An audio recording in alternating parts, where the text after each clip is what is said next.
I'd like to call the meeting to order. If everyone will please take their seats.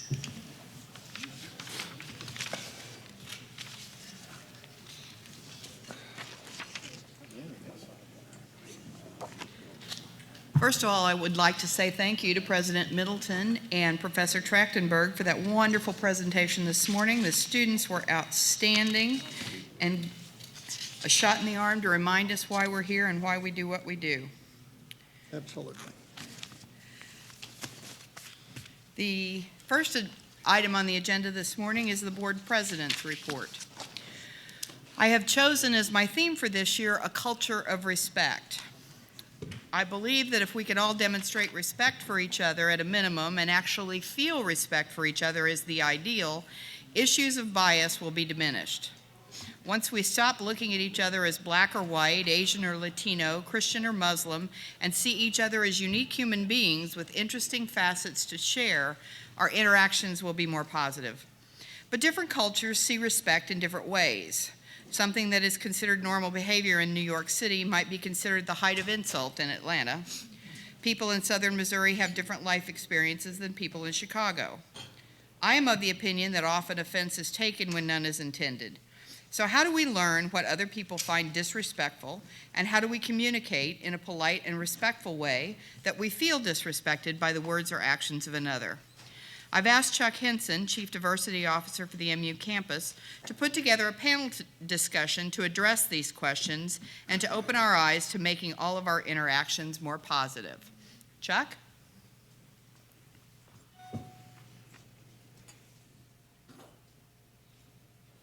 Well, good morning, ladies and gentlemen of the board, and allow me to welcome the student panel that Chair Hendrickson asked me to put together. Please come forward.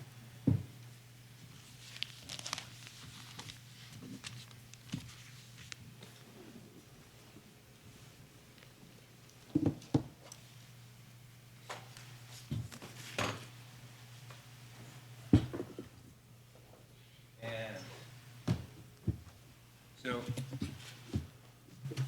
it's Mr. Tim Love, Jasmine Morgan, Sean Joy, Kelsey Barnes, and why don't you take a minute and let the curators and the system executives know a little bit about Love.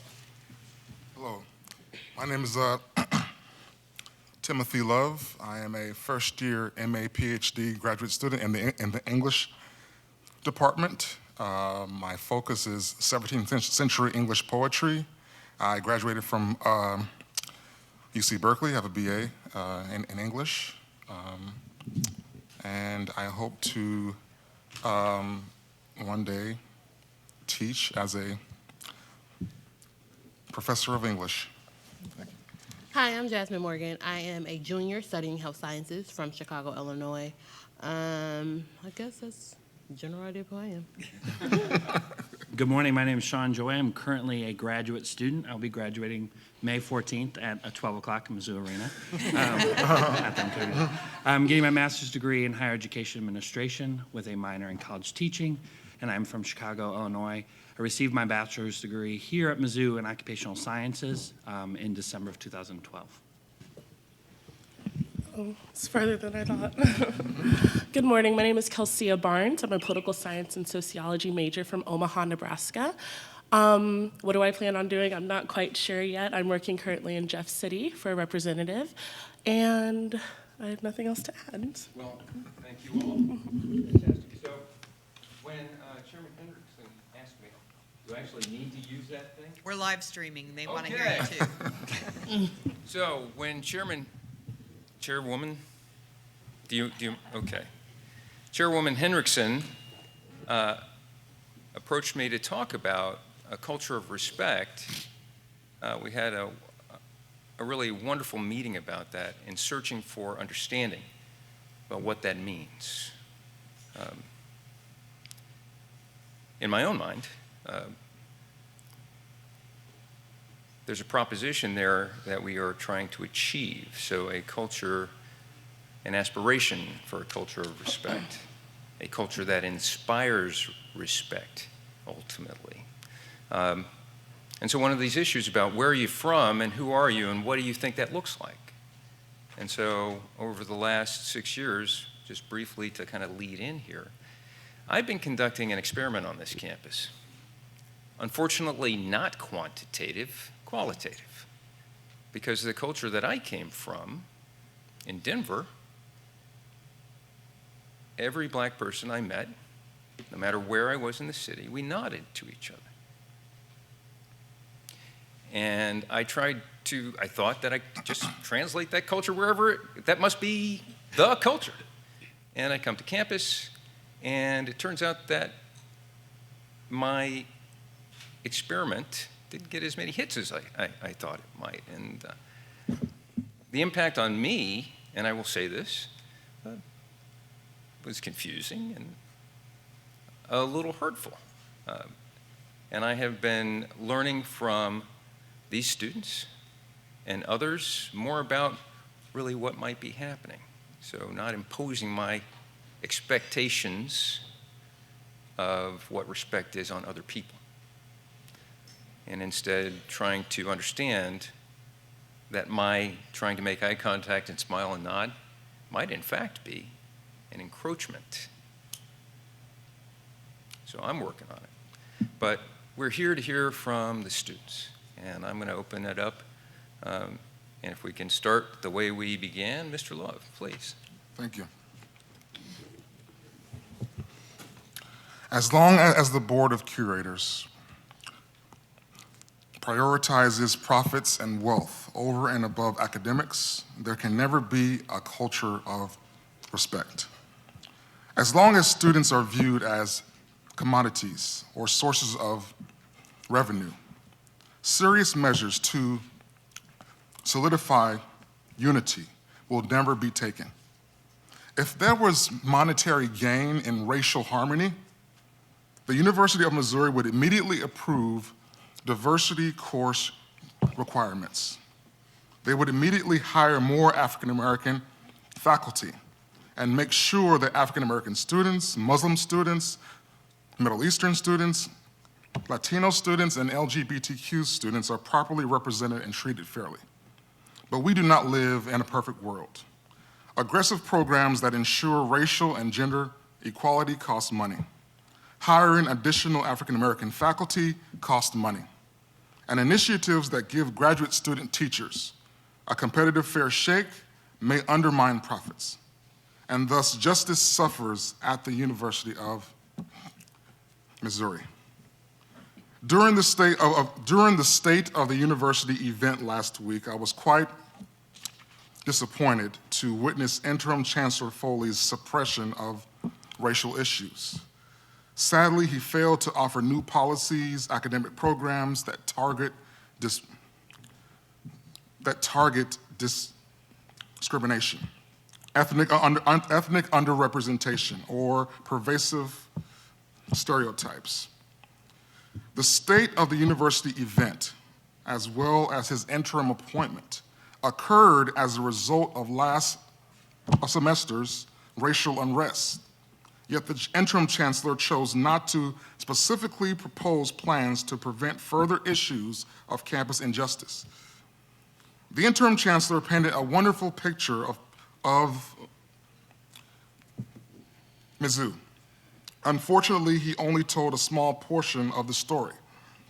The real state of the university lies in the feedback, comments, arguments, lectures, debates, discussions, emails, texts, and social media posts that occur between undergraduates, fellow graduate students, faculty, and employees every day. What the interim chancellor did not tell you or may not know is that there remains an underlying problem with racial stereotypes and academic injustice. There is an utter lack of empathy for marginalized groups that runs strong throughout the so-called great minds of this university. There are students, like the young lady I saw in the Writing Center weeks ago, who thinks that all black people eat soul food and are from South Africa. And the undergraduate junior who I met in the laundromat who feels that black people are too sensitive and are responsible for their own unemployment rates. And the freshman who accused his graduate student teacher of hating this university because he supported protests against racial injustice. And another freshman who asked his white instructor why they were reading so much about black people. This same student accused his instructor of being anti-white people because she stood with Concerned Student 1950. And the student that felt so adamantly against her own instructor's lectures on injustice, so adamantly that she purposely botched a large portion of her final. This is the real state of the university. These examples are a result of a lack of diversity education, a deficiency in marginalized faculty, and the gross ineptitude of our present leadership. The University of Missouri is one of the only colleges in the region and nation that does not have a diversity course requirement. African American professors only make up 3% of Mizzou's overall faculty. That's approximately 50% below the national average. This means that in a state that's virtually 12% black, the University of Missouri employs fewer African American faculty than almost any college or university in the nation. And we wonder why so much racial unrest has occurred thus far. Thus, it would behoove the interim chancellor and the board of curators to immediately create a diversity task force, similar to the GSC task force that led to the immediate increase of graduate stipends. This research-based action group will address the underrepresentation of marginalized groups among faculty, graduate students, and undergrads. It will also gauge the implications of Mizzou's lack of mandatory diversity education and compare consequential analysis with the vast majority of regional and nationwide schools that established diversity course requirements long ago. I ask for your cooperation and respect to accomplishments. Now, I'm not asking you to go into futile talks and squabble endlessly over words. I'm not asking for you to mimic past and current efforts within the College of Arts and Sciences that produce weak diversity course requirements which fail to impact students, or uncomprehensive proposals that give students the choice to bypass courses that deal with race. There needs to be thorough, firm, campus-wide requirements that mandate students to take at least 2 courses that collectively address race, gender, and class. If there are no such courses, let's create a diversity course series from scratch. Let's do what virtually every major university in the nation has already done. My colleague in the English department, Eric Scott, wrote me an email, and he is a white man. And he says this: a culture of respect begins as a relationship of equals. A paternalistic attitude does not imply respect, it implies dominance. A culture of respect does not look for excuses to deny power to the marginalized, including, but certainly not limited to, finding ways to cheat workers out of their constitutional rights to organize. I am suspicious of this emphasis on respect as a commodity. Respect doesn't need to feed anyone's family. Doesn't feed anyone's family. The best way to create a culture of respect is to create a system in which people are justly compensated for their labor and work in dignity, where workers and students do not face discrimination, and where all participants in the university have a voice and a vote. Unity can facilitate these advances in the culture of our institution. There will never be a culture of respect so long as the administration continues to act unilaterally rather than democratically. A democratic union draws its power and purpose from its membership. It represents a true opportunity to empower graduate workers and students and faculty. The best way to respect us is to respect human rights. Thank you. Thank you, Mr. Love. So when I think about a culture of respect, I think about it in the terms of like respect is given when respect is received. And so when I say that, I mean once students, when you have this idea of you wanting students to respect the Board of Curators, and we want the same to come from the Board of Curators to students, that means the Board of Curators are taking meaningful steps in enacting that respect and going off much of what Timothy said. Like, it's so much of the Board of Curators doing the work that's necessary. It's not just us sitting in a room and having this meeting right now. It's us implementing and doing things past us leaving this room right now. It's us doing the work necessary to make a better change for the campuses that we all serve. And so when I think about that, I mean asking students, doing the work that like Chuck has done, asking students what they need from our Board of Curators. Because it's very interesting for me is that, like, before the things that happened on this campus, I never knew who our Board of Curators was.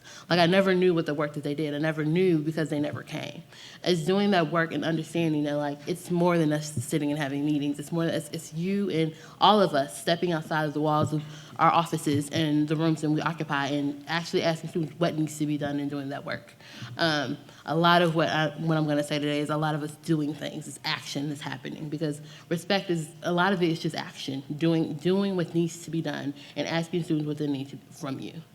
So that's kind of where I'm coming from in this aspect when we talk about a culture of respect. It's not just going to happen. You can't just ask somebody, oh, I just need you to respect me. I don't, even in my own personal life, I don't do that. If someone shows me that they're doing that work and necessary to respect me and my spaces and what I ask from them, then I expect the same in return.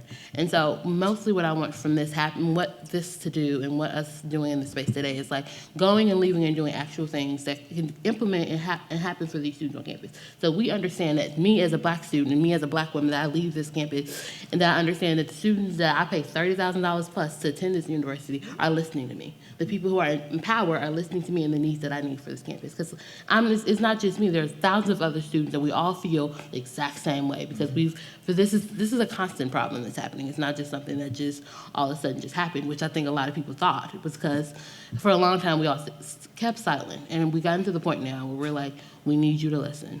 And I'm happy that we're here to have this conversation and dialogue and that we can move on from here and continue to have this conversation. And let's not make this a thing that just happened now and then a few months down the road, let's revisit what just happened. I want us to continually doing these steps to respect each other in the system and respecting students and the needs and the actions that they want from our Board of Curators and the people who run this institution. Good morning. I'm going to start sort of with a story. So I came to Mizzou in the fall of 2009. I'm from a suburb of Chicago. Some don't consider it a suburb. I'm from Oswego, Illinois. It's a little far out. But I came here to study occupational therapy. When I was looking at institutions, my family wanted me to obviously stay in Illinois, stay close to home. My mom wanted me to be next door, practically. And so I decided to come to Mizzou because I had a gut feeling that I needed to go somewhere different to challenge myself. So I came here, I accepted my admissions in October. I had never visited the institution until March during my spring break. And I remember visiting campus and being completely overwhelmed. My thoughts were, what am I doing? I came all the way here. I'm gonna have no friends here. I'm not gonna be able to succeed here. And throughout my time, I've been here for 7 years now, and throughout my time at Mizzou, I think for me, growing and learning, so creating this culture of respect, the biggest thing for me, so I look, obviously, like a lot of you in this room. I'm a white male. I come from, a middle-class family, and I came here, knowing about myself, knowing about my family, but the doors into which opened up for me to really learn about myself. And I think for a culture of respect, I had to respect myself first as a person. And what that means is I had to truly understand my history, not just the history of when I was born in 1991, but before that, of my family and of people before me. I had to understand me as a student, me as a member of the LGBTQ community, me as a human being. And learning about, a big part of that was learning about my whiteness and learning about what that means to me, what that means, I kept hearing the term white privilege. I'm like, what is that? I'm sure a lot of people in this room have also questioned that as well. And I think it's easy to get caught up in, I don't want to hear that word. I don't want to hear those things because I'm not racist, or I love everyone. My mom always says to me, well, I taught you to love everybody, but what does that truly mean? There are so many barriers and things that are in our way as people, as human beings. And when we hear the word privilege or systemic oppression, we hear these words, we often put up a gate. And I think when I did that when I was a sophomore, when I was a junior. And I think there was a point when I woke up one day and I realized, in order for me to respect myself and to respect others ultimately, I had to learn what those things meant. And simply put, I had to ask, and I had to be willing to be brave and to make mistakes, to push forward. And that's what I ask, and that's what students are asking. And studying higher education administration, I read about this every single day. This is all I talk about. This is what I think about when I dream. These are my dreams. I wake up that I'm sitting in a boardroom somewhere. And so I think for a culture of respect, it's being brave. We talk about safe spaces. So spaces that are safe for students, usually those who are marginalized, to talk about, themselves. But really, safe spaces often make those students, those people in those groups, have to continue to be marginalized because they have to share their experiences consistently. So we should create brave spaces where students, where faculty, where staff are able to truly be able to talk about the situations that are occurring within their environment, be able to have a culture where we can truly talk and challenge one another. Because I don't agree with everyone in this room. I don't agree with other people, with peers. But at the end of the day, I respect those people. And I say, I can understand where you come from because I've had to find it within myself.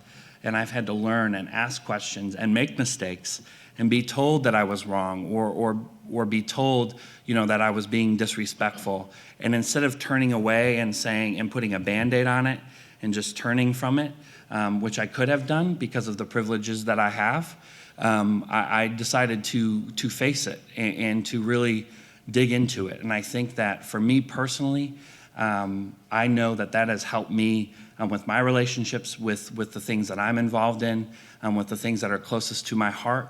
And if you know me as a person, if you know me as a student and as a leader on this campus, my work speaks for that and shows that it really takes the opportunity to, instead of putting a Band-Aid on it and sort of trying to cover it up, really tackling it and really having the bravery to stand up to it and know that we as human beings have faults and we can face those things. We have to work together, we have to communicate, we have to be brave enough to have difficult conversations and be able to sit there and listen. That was one of the hardest things I've ever had to do, was to listen to someone who was different than I was.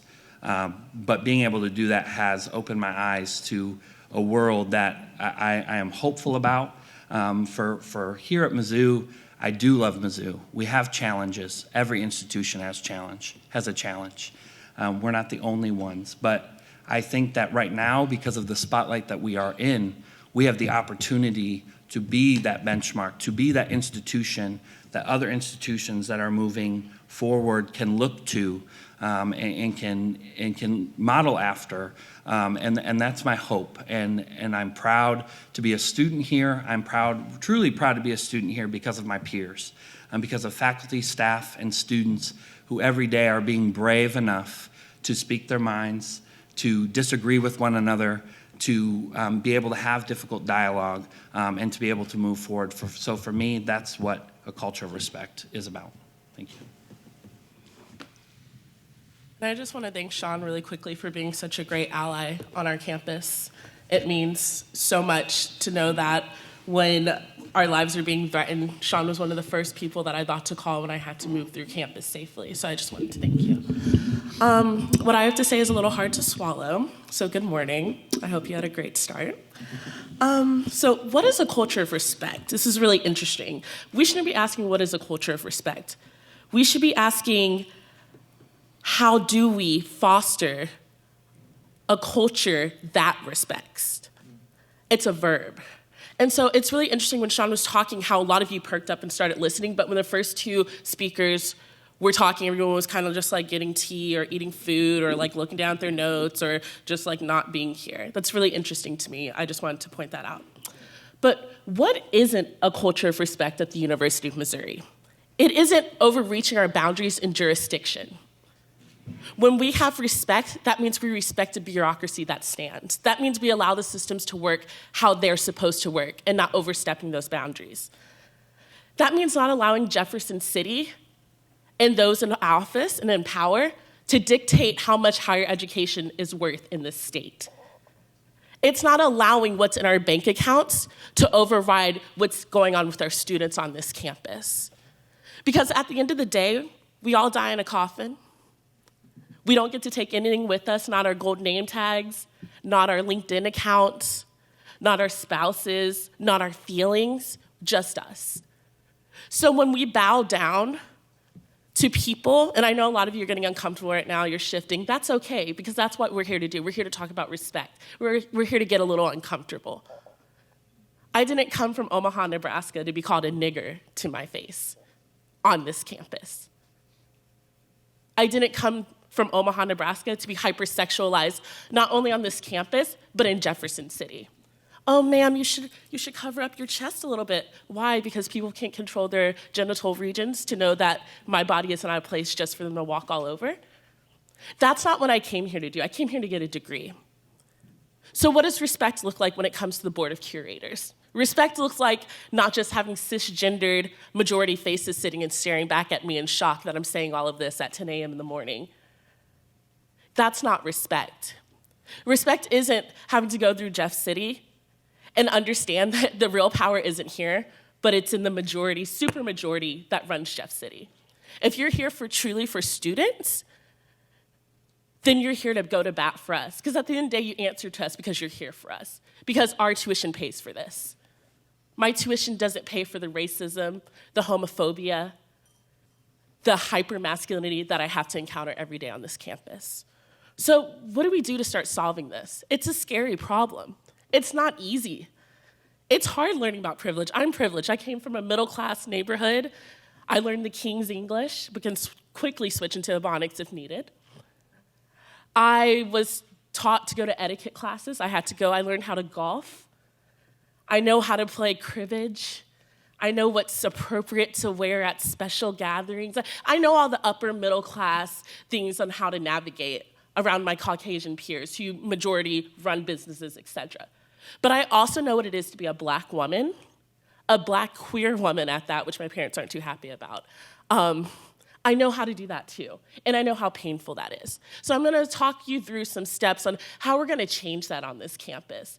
Because waking up at 9 a.m. and taking time out of our studies, out of our education, and mostly out of our sleep, that's not appropriate. We don't get paid the big bucks to change this. You do. Your paychecks all look really good. They do. I wish you would adopt me. It looks pretty nice for my tuition getting paid. But since that's not happening, let's talk about what we're gonna do to change. First, we don't have to like each other to respect each other. As Sean said before, me and Sean have gone at it before. We're very close.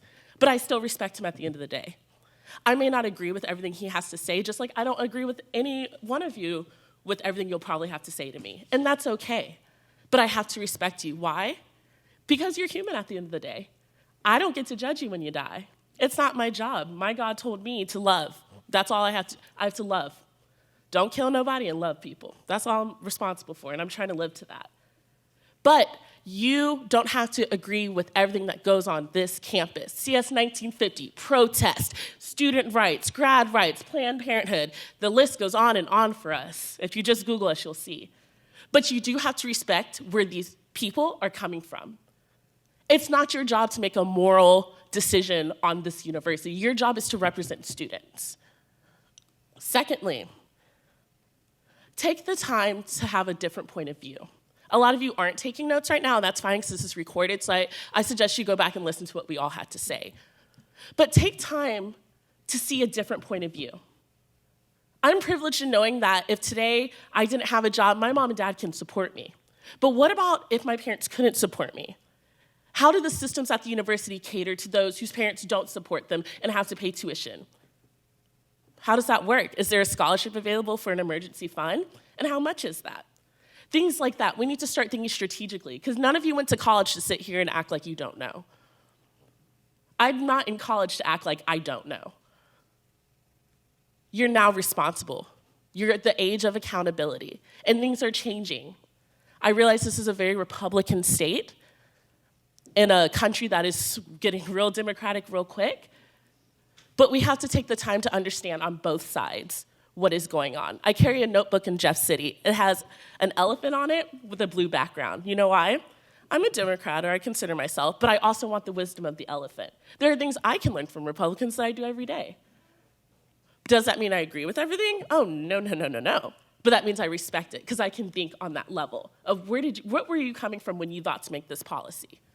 And that's what I need you guys to do. I need you to dig deep. Some of you may not have been in college for a few years. Come on down to the University of Missouri. We got some great classes in sociology, Black studies, LGBTQIA, gendered courses. We got it all, so come on down. We have enough room in our classes. Come learn something, because the world is changing. And if the University of Missouri gets left behind, this institution, much like how UMSL is going kind of under right now, this institution won't have a leg to stand on. And my last point is respecting the administration that you put in place enough to let them make decisions not only on their faculty, but on their staff. And yes, I'm referencing Melissa Click right now.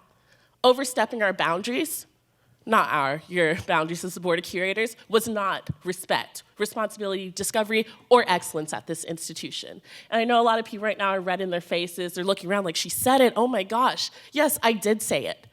Because that was disrespectful, not only to the administration that you put in interim positions, but it was disrespectful to students. It showed us that our administration really doesn't have a hand on what goes on. It's all up to the Board of Curators. And that's not respect. And how dare you bring us all to talk about respect if we can't even show it to each other? And that's all I have to say. I knew it was going to be hard to swallow, but there you go. Thank you. So questions from the board? Mr. Love, I have a question. Yes, sir. I'm very interested in the diversity course requirements. Yes, sir. Do you think the best method would be as starting out, because it makes no sense for me to have the diversity course requirements and people when they're seniors are taking those.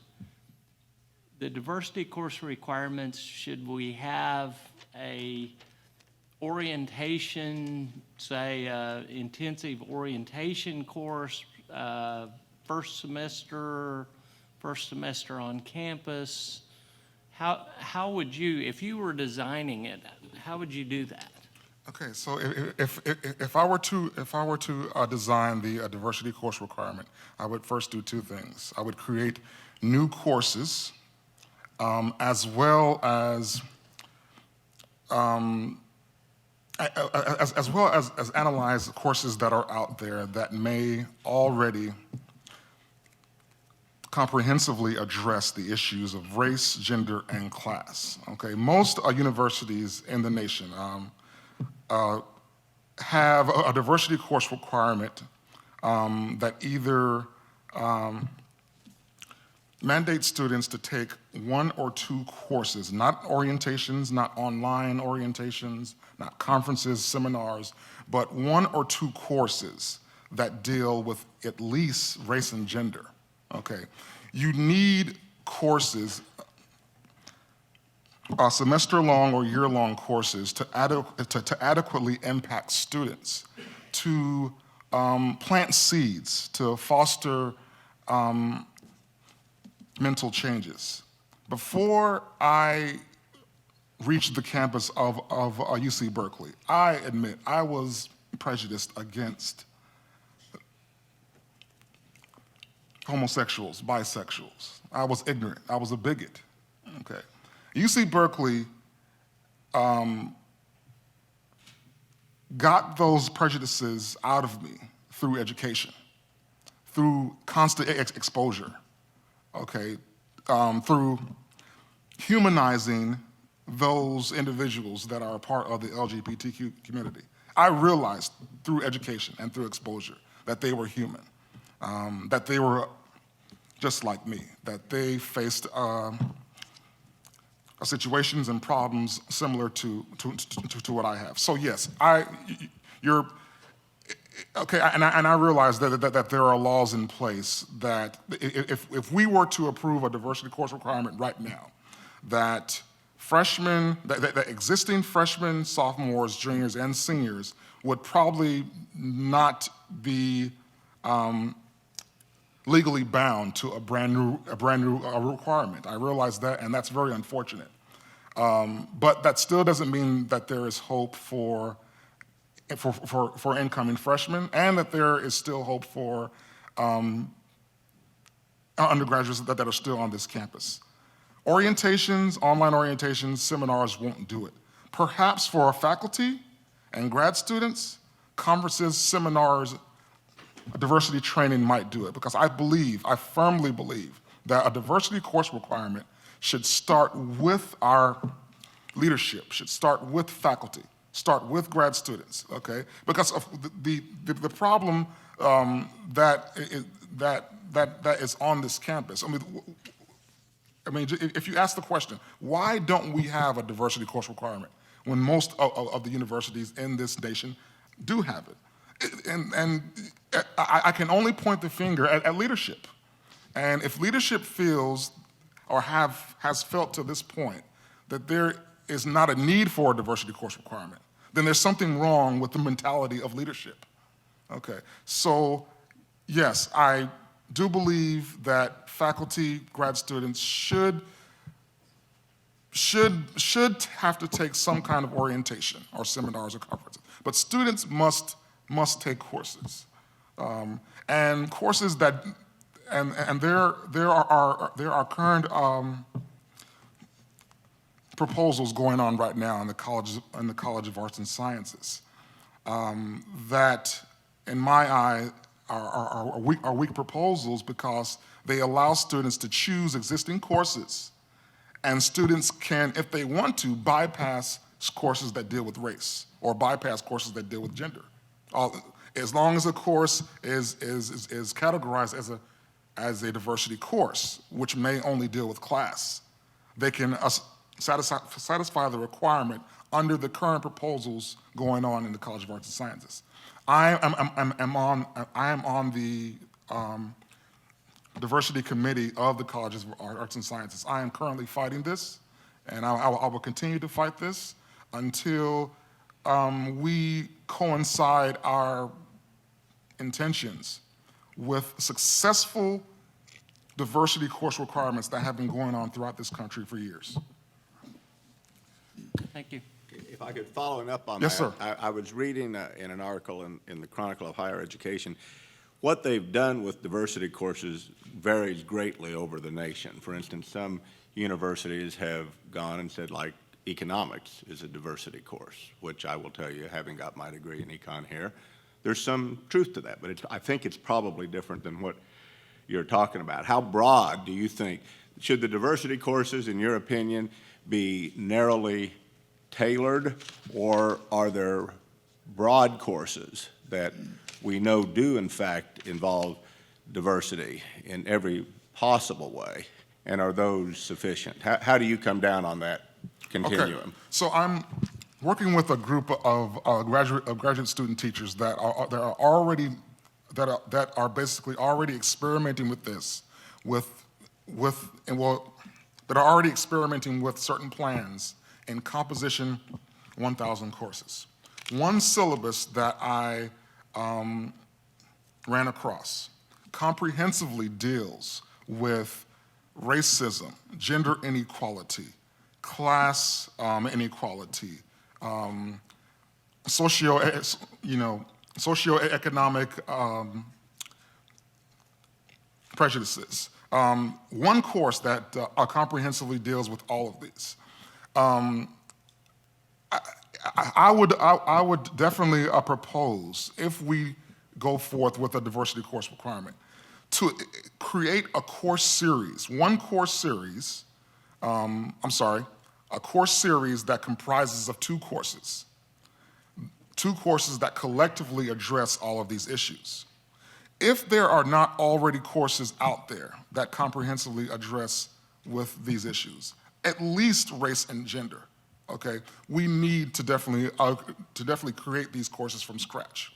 Now, The reason why I say 2 courses is because in the meantime, while this comprehensive course is being created, we could perhaps use 2 courses to fulfill the comprehensive, for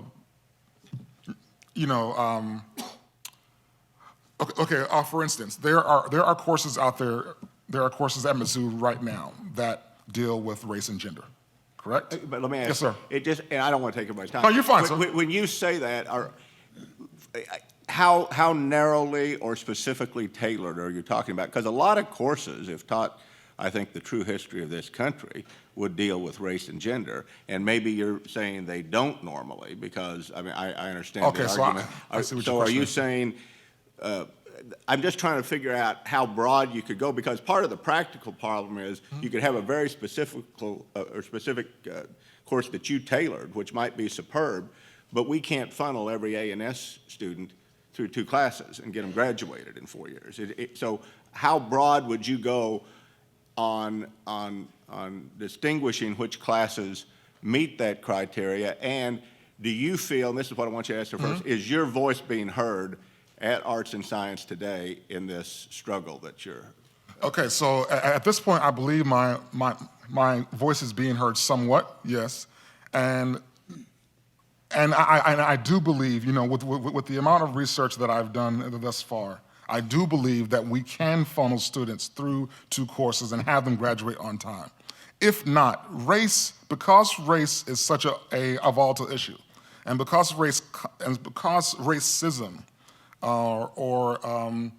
because prejudices against religion, for example, constantly evolve to violence, I think we should run to the chance of finding courses that educate our students. We are in a position right now to where we can prevent a future cop, a future police officer from killing a young black male through education. This is important enough to warrant maybe a slightly more extended credit or requirement for graduation. Now, to answer your first question, as far as the narrow tailoring, I believe that too many courses that are called diversity courses do not deal with the science of prejudice, do not deal with exposing individuals to different cultures, different races, dealing with the history of racism or gender inequality, comparing certain marginalized groups throughout history, for instance, that have undergone the same struggles as African Americans. Okay, relating to students that oppression is the same, whether throughout history, oppression has been the same with African Americans as it has been with Scottish individuals in the Middle Ages, or Irish individuals, okay? So existing courses right now are not narrow or not fine-tuned enough, in my point of view. And I think because we have witnessed so much violence in recent years and in past years, due to just the idea of prejudice, that it should be important enough to warrant immediacy, okay, and important enough to garner our respect and our importance, and to think about the students. Okay, yes, a student may take a little bit longer to graduate, well, just a little bit longer to graduate, but yet he will be a graduate that is much more open-minded, that may not go out there and kill because of prejudice, that may not go out there. I've taken more than enough time. I appreciate very much Yes, the sir. opportunity to have the discussion. I would say that the one thing I would add is that I hope this is not the end of the discussion. Yes, sir. I personally believe, and I sometimes differ in my approach, but I think more communication between the silos of this university, between the board and the administration and the faculty and students, and more intermingling Yes, sir. of ideas and a chance where we might have a chance to explore where we disagree and agree would be good. So I hope we can have some way to continue this discussion as a board or as individual board members. Yes, sir. Thank you very much. Real quick question. You've been on campus 7 years. Yeah. Over that period of time, the atmosphere or the culture of inclusion and respect? Has it gotten better, gotten worse, stayed the same? What would be your observation of that 7-year period? So just remind, yeah, I've been here for 7 years. And so I think in that time, I think for me, just personally, like I said before, understanding myself, understanding what that means to be a white male at a PWI, at an institution of, I can walk around and see individuals who are like me, who look like me, who have similar backgrounds to me. And so my first couple of years, you know, I just sort of, I lived my life as I would, and I sort of I was involved, and I was, you know, I was working on my academics, and I was enjoying all that Mizzou had to offer. And it wasn't really until I was able to really dive into who I was as a person and continue to do, as we all do, because none of us are perfect, and learn every day, is that these things, obviously, it's a systemic issue. These things have been here, will always be here. They will never go away. But I think for me, these issues have always been here. All 7 of my years, all since, you know, 1839, these issues have been at the University of Missouri. I think for me, though, when I first started seeing them was when, as an individual, as a white male, I was able to wake up and realize my privileges and be able to tackle those questions about myself. And I think often we don't like hearing those things. I know I brought them up a lot. But I'm saying from experience that was when I was able to truly understand what was going on here at the institution and understand how I want to be as an administrator moving forward. In my courses and with peers of mine, you know, they say, well, we don't need any more white male administrators. And I said, well, hello, this is what I'm getting my degree in. However, I chose to accept my white privilege. I chose to accept the things that were granted to me, but I do not choose to let that dictate how I operate as an administrator in the future, as a leader. And so I think, to answer your question without going on and on, is that yes, they've been here all 7 of my years, and at different times they've been brought to light. But I think, you know, when the environment changed, when things change, some things bring a heavier spotlight to those things. Thank you. So I have a comment and a question. The comment is that it isn't an uncomfortable conversation, I don't think. And actually, you've each expressed yourselves in a very good way, with different ways of communicating. And the protests that have occurred, so far as I know, and so far as I've heard, were not violent. So although they've been portrayed in the media as, you know, an uprising or the students running the campus, University of Missouri has a history of protests, and occasionally repression. So in the 1960s and 70s, people went to jail. I think in the 1980s, when the students were trying to change the apartheid and trying to get divestment of funds from supporting apartheid, I believe that there was a tent city, and my daughter spent the night in the tent city. I don't know that there were arrests on that occasion, but there's been a tolerance for these kind of discussions where passions run high because lack of action, sometimes by the administration, sometimes by the Board of Curators. So these discussions today are in the kind of vein where, you know, instead of giving ultimatums or demands, you're sharing your feelings and your experiences. I think it's very, very helpful. My question of you is this. On that Monday, when we had the president and the chancellor resign, we had some demands by that point by at least one student group. And we laid out a plan, and by we, I mean the board, laid out a plan of action based on what little civil discourse had occurred at that point in time. I don't know, 5 or 6 points. And I believe that administration with our current president and our current chancellor have been working through those points. I'm not sure all of them have been completed, and we've learned yesterday that there are additional things being added as a result of civil discussions that have been occurring. Are you aware of the extent to which the reaction that we gave, on that Monday, are you aware of the extent to which action has actually been taken, not just the words, not just, an outline? And are you aware of additional things that the university and administration are now putting on the table to undertake? My real question is, are the communications currently occurring about what action is being taken and what plans are being laid for additional action? How's that communication working? I'll just briefly, I think that for those of us that understand how higher education works, so I'm speaking basically graduate students mainly, and faculty and staff, a lot of us understand if we study those things, we know the jargon, we know the words that are being used, we can see the movement. But for those, the movement that's being made by the system, but those that do not understand the way higher education works, the way that the institution works, that doesn't know certain members of the board, that don't know administrators, they don't see that, they don't understand that.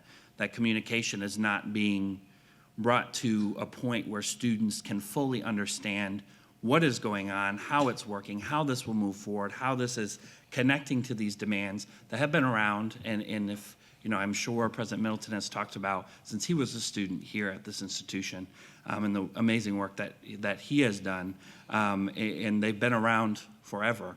And I think it's being able to connect those to students, and those of us that still are trying to understand, because I know that it's difficult, to get things done and for students to really want to see change tomorrow, well, today, like in 10 minutes, we want to see change as students.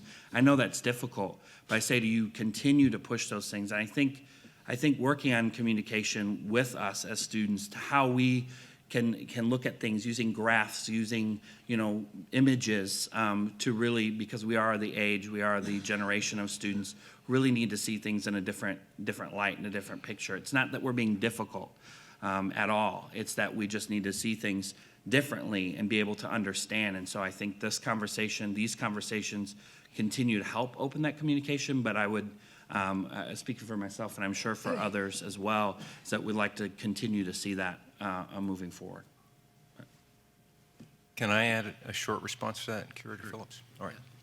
So I have to take personal responsibility, given the tremendous support that I've received in trying to respond to what I heard as a call for a better relationship. And that tremendous support has come from the President, from Hank Foley, and Garnet Stokes, among others. And one of the things that, I'm listening here and I'm hearing the issues being brought up. So it's my job to make sure that you know what's going on. And so you don't know about this project called the Working Group that is going to be a permanent part of the Division of Inclusion, Diversity, and Equity. And the point of that project is exactly to cover these issues so that on a weekly basis, perpetually, the dialogue can happen. And you'll be talking to the person or persons who are responsible for thinking about what you've said and trying to implement things to improve the relationship. So I am sorry that you didn't know that. And I can tell you that we are working very hard to get these things done. That's just one thing. But it's because I have not been as active as I might like to be in getting that communication out. And frankly, in getting with you. So the first time, I'm embarrassed to say, the first time that I went to the lower level of the Student Center, first time, this week. And I can't tell you the tremendous welcome I received there. And that's where I met Jasmine and others who are very excited about the awakening and the idea of becoming and having a better relationship. Well, in hearing your conversation about respect and what that looks like. And Kelsey, I'm going to steal your language, right? I hear. And I'm going to do more with you so that we can build that relationship with the relationship we all want on this campus. I'm sorry for the interjection. That's great. Vice Chancellor Henson's been given a lot of work, and I have a thought. I'm not very good on social media, but I understand that students are very tuned into it, and I wonder if in addition to the weekly meetings that you're holding, sometimes it doesn't filter to people who weren't in attendance. And I wonder if we could give periodic reports from that group cast out through the social media to the students. So if students are interested in what's occurring, they can keep track of it. I don't know if it's weekly or monthly, but here are the points that have been agreed upon. Here are the activities that are occurring. Are we going to do the diversity courses? I think if we had a way of letting the students know the actions that are being taken in the ways in which they take information, it might be helpful. I just have a 2-second comment. This all sounds fine and good and dandy and yay, but the real question comes down to, as I was talking about being strategic, do we have the manpower or woman power or they, them power, whatever you want to call it, to get this done? It's all fine and good to talk about, well, we should be on social media and we should do this, but do we have people to do this? Because people are already stretched thin in Jesse Hall as it is. Where are these people coming from? Does that mean you need to go into the student population and bring out the talent that you have there to bring it back to get these things accomplished? I just think that's something we should really consider instead, because it's nice to talk flowers and fluff language, as some people have heard me say before, but how are we strategically going to get that done so that it equals something? I just wanted to bring that to the forefront. Yes, she is right. I mean, and you brought up a very good idea, and it's an idea that probably should have been brought up a long time ago. And I think that as Board of Curators, we as students expect much more out of you. If you are the leaders of the educators, okay, if you're supposed to be smarter than us, then we shouldn't have to suggest these type of things to you. And you asked the question, do we know what you're doing? We don't. And I guess the actions, your actions speak much louder than words. But when the interim Chancellor Foley gave the State of the University address and did not voice one academic program that deals with race, and being that the event was held because of the racial unrest, and when we hear nothing from you in public about any kind of programs, any kind of steps that you're taking to prevent what happened last semester or what's been happening for years. Yes, we feel we have no other alternative but to either feel that you are withholding information or that you're incompetent. So I do strongly believe that there not only needs to be more communication between you and the students, but yes, constant action, behind that. And I'll be more than willing, and I have a very packed schedule, but I'll be more than willing if there's no one to pay to do this for free, to set up a social media program, maybe a bi-weekly address from the Board of Curators, okay, that talks about issues or things that you are doing to solve campus problems. I volunteer myself. Well, I think that's a great idea. Yeah. The board doesn't meet often enough for us to give you reports, Okay. but the administration is actually working on the details. A couple of things. One, I think that Chancellor Foley actually gave an address that he intends to do if he continues in that post on an annual basis. I don't think that was a direct reaction to campus unrest. I think it was a much broader statement.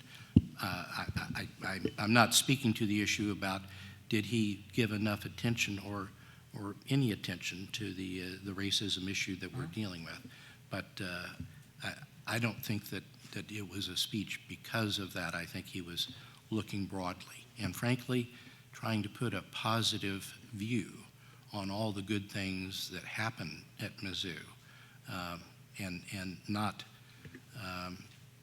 not dwelling on that issue. He had set in motion. Actually, I think he appointed Vice Chancellor Henson was his appointment, if I'm not mistaken, and does have people in place to be addressing the issues that we're talking about.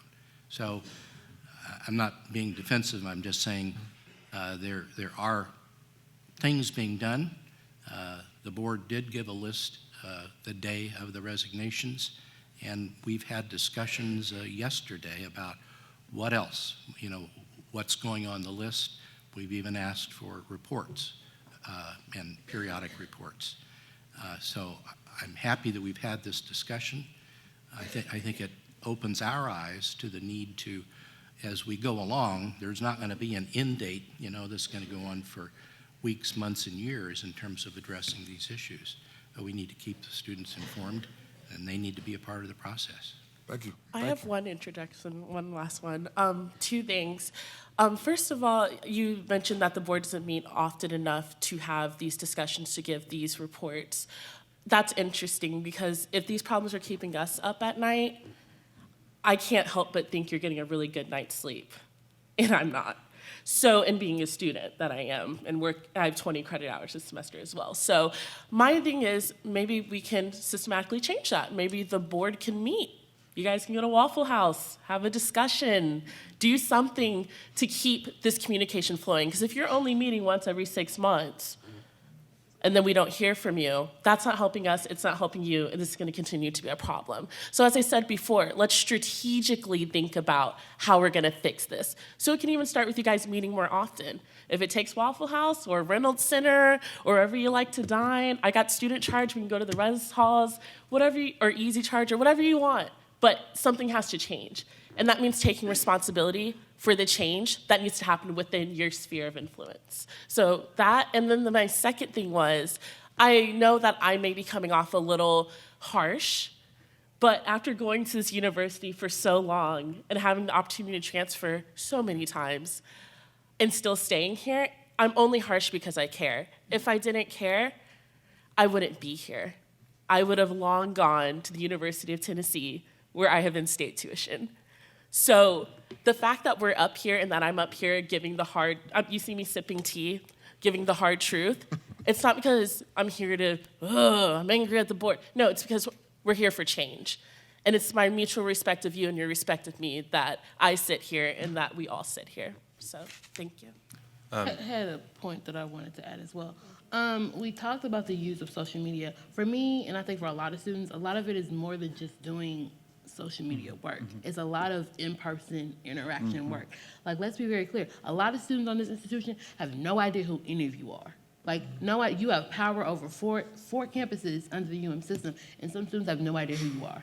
Like, and we should question that in a sense, like, yes, I understand that you all live your own personal lives and you all have things that you do past being a board of curators. However, like, if I'm gonna pay $30,000 to attend an institution, I would like to know the people who are in power. And so I would encourage you to not only come to Columbia every couple of months to have a conversation and do this. I'm saying come just like Chuck did, come to those spaces, those social justice spaces that are in the lower level of the student center, where you have people and students who do this work on an everyday basis.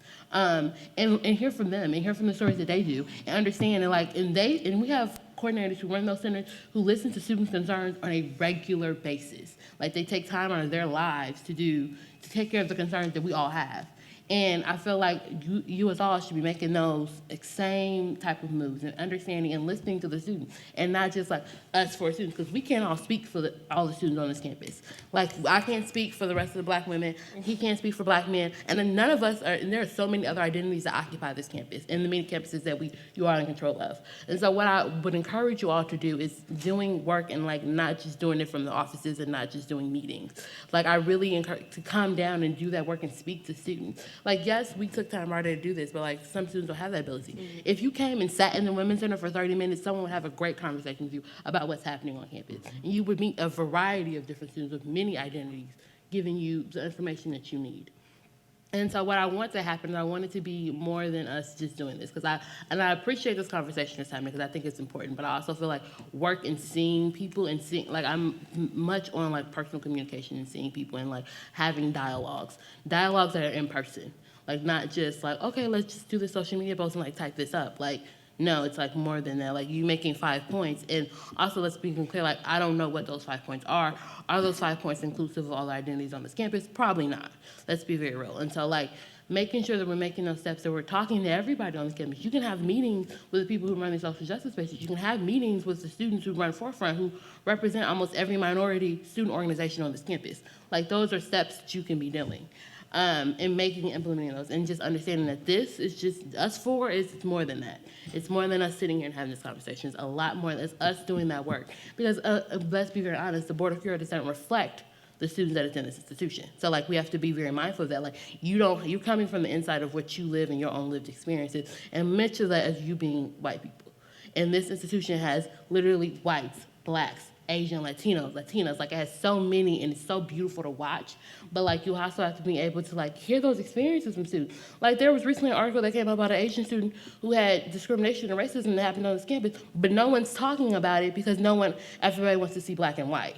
And it's so much more than that. And I want you to be doing that work, including all of the identities that occupy all four of these campuses, because it's so many of us, and we all need to make sure that we see and hear that you're doing the work. It's not just like, oh, well, like, I had a conversation with the Board of Curators. Like, no, like, you coming into those spaces and taking that time and doing that work, because you get paid good enough to do it. So like, let's do that work.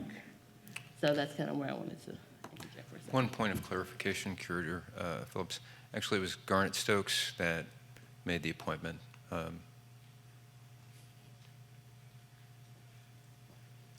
I would say that on another day, we might talk about the respective roles of the curators, the administration, and we do meet often, more often than we're supposed to, actually. And this year, we'll be meeting even more often. But I don't think we have time for it today, but our roles are somewhat limited. We do have, some powers of appointment, but I think it would be helpful if someday we had a conversation about what you can expect of curators and what you can rely on administration and our oversight of administration, really. Can you tell us exactly what you are doing to address the racial unrest that's on campus? Can you tell us right now what you're doing? We set forth a list of things that we wanted to do the day that our leadership resigned, and we have brought in the diversity officers. I think the system is about ready to choose a diversity, inclusiveness, and equity officer. We've agreed on an interim president and an interim chancellor and charged them with the responsibility of having meetings.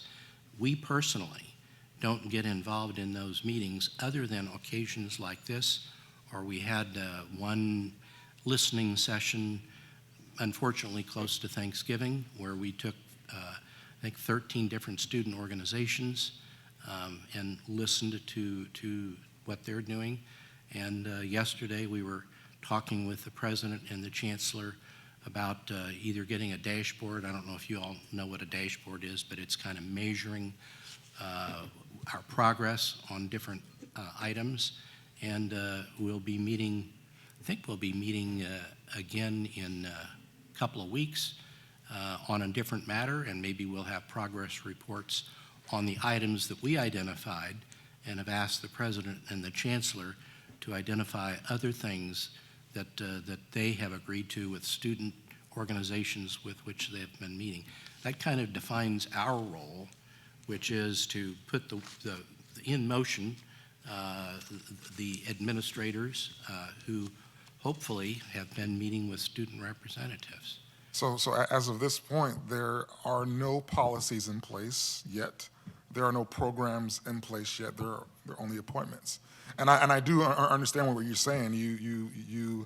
I'm sure you have a job description. Have jobs? Yes. Even those of us that look like we're retired, we're not. Yes, but I guess my point is, and I talk to many students and faculty. I probably have a better pulse of this campus than you do.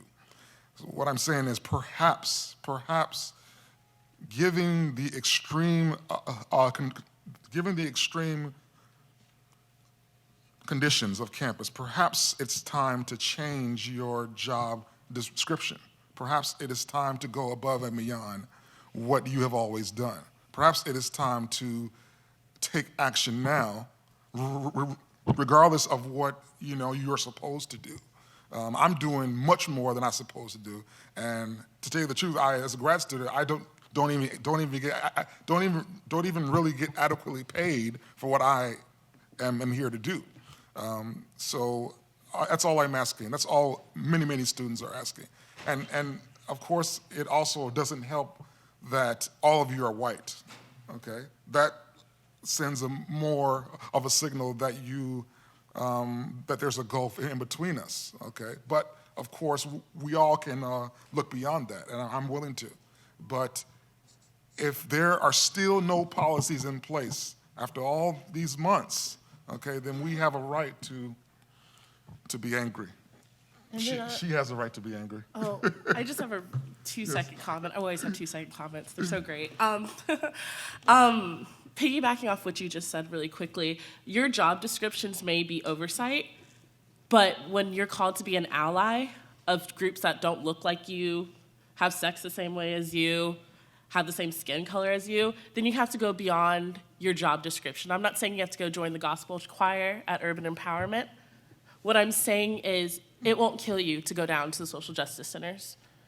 It won't kill you to go to lunch with Stephanie Hernandez. Who's in charge of the MCC Center on our campus. It won't take your heart out to go to UMSL and see what's up. I'm saying if you're truly dedicated to your jobs, then you're gonna do the work outside of your jobs to make sure that your job is done well. I do my work outside of my job at Jeff City to make sure that when I get to Jeff City, my job is done well. I do my research on my own time so that when I come in, I can go to work. And if that means in your personal lives you need to take that initiative, then that's probably something we should consider doing. I understand you have lives, I have 20 credit hours, we're all busy. But we're not busy enough to get interrupted by another protest and to have bad press and to try to cover it up. So let's get busy doing something substantial. What I hear you all saying is that process is important, but when process gets in the way of action, we either need to work on that process or we need to do what it takes to get the action. That's a very good way of putting it. Great summer. When process gets in the way of action. Yeah, I love that. Absolutely. Yeah. And this isn't time for this. The whole higher education is wrapped up in 1,000 years of process. And every institution comes to a time when it has to change. And when that process becomes too laborious, when it makes too big a gulf between us and you. And I frankly think that we need to look very closely. And I've said this to other members of the board, process is great, but all that really matters is what you get at the end. Yes, sir. I Thank hate you. to Amen. stop this conversation because it's been a very good and a very productive conversation, but we only had 20 minutes for it. So, thank you all very much for coming. Thank you very much. We'll take a brief recess and come back for the president's report. Next on the agenda is the president's report.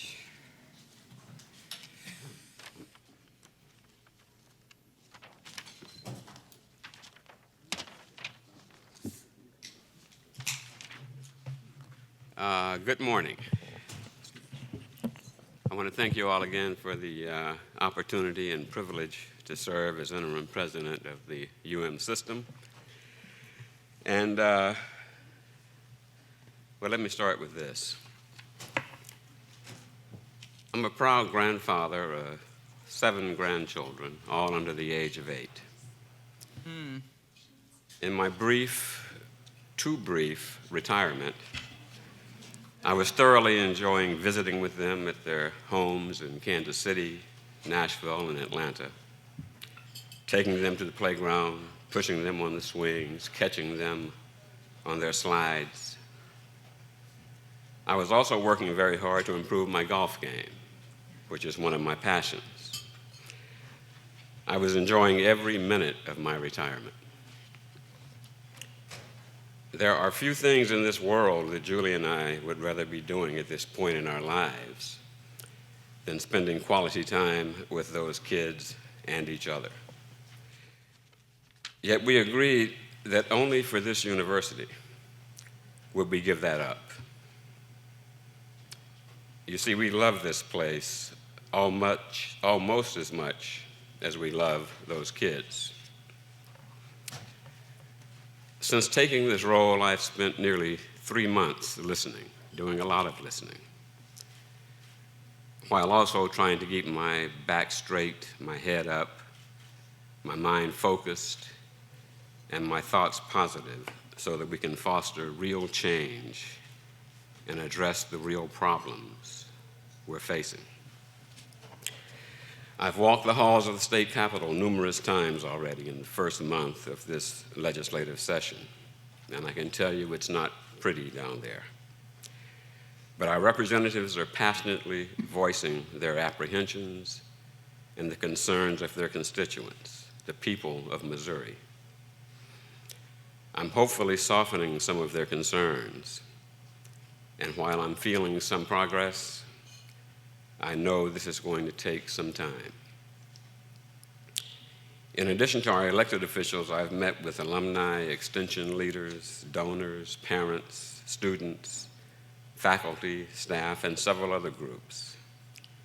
Everyone has true concerns about this university and our future. What I have gathered, in fact, most of what I've heard, is blame. A lot of people in groups blaming other people in groups for what our beloved university is facing. I can tell you it's downright exhausting. It can literally sap your strength. But this institution and my deep love for it makes it all worthwhile. What also encourages me are the Missourians who haven't wavered and are steadfastly continuing to support us every step of the way. I had the pleasure of meeting with a group of African American alums and potential students in Kansas City last week. The alums shared stories with the high school students about how their time at Mizzou was the best time of their lives.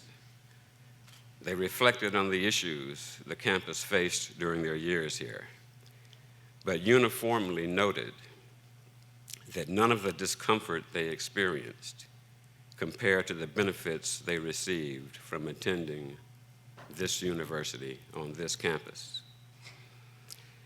I share those same sentiments from my time as a student at Mizzou some 50 years ago. And I know one day that the students on our campuses today will also share those same sentiments. The problems this university faces are real. No one is denying that. Universities nationwide are facing the same problems, as is our nation as a whole. These problems need to be addressed, and there is a responsible and professional manner in which to do that. It's inevitable in the highly charged and polarized world in which we operate that one cannot make everyone 100% happy. Someone will always be dissatisfied.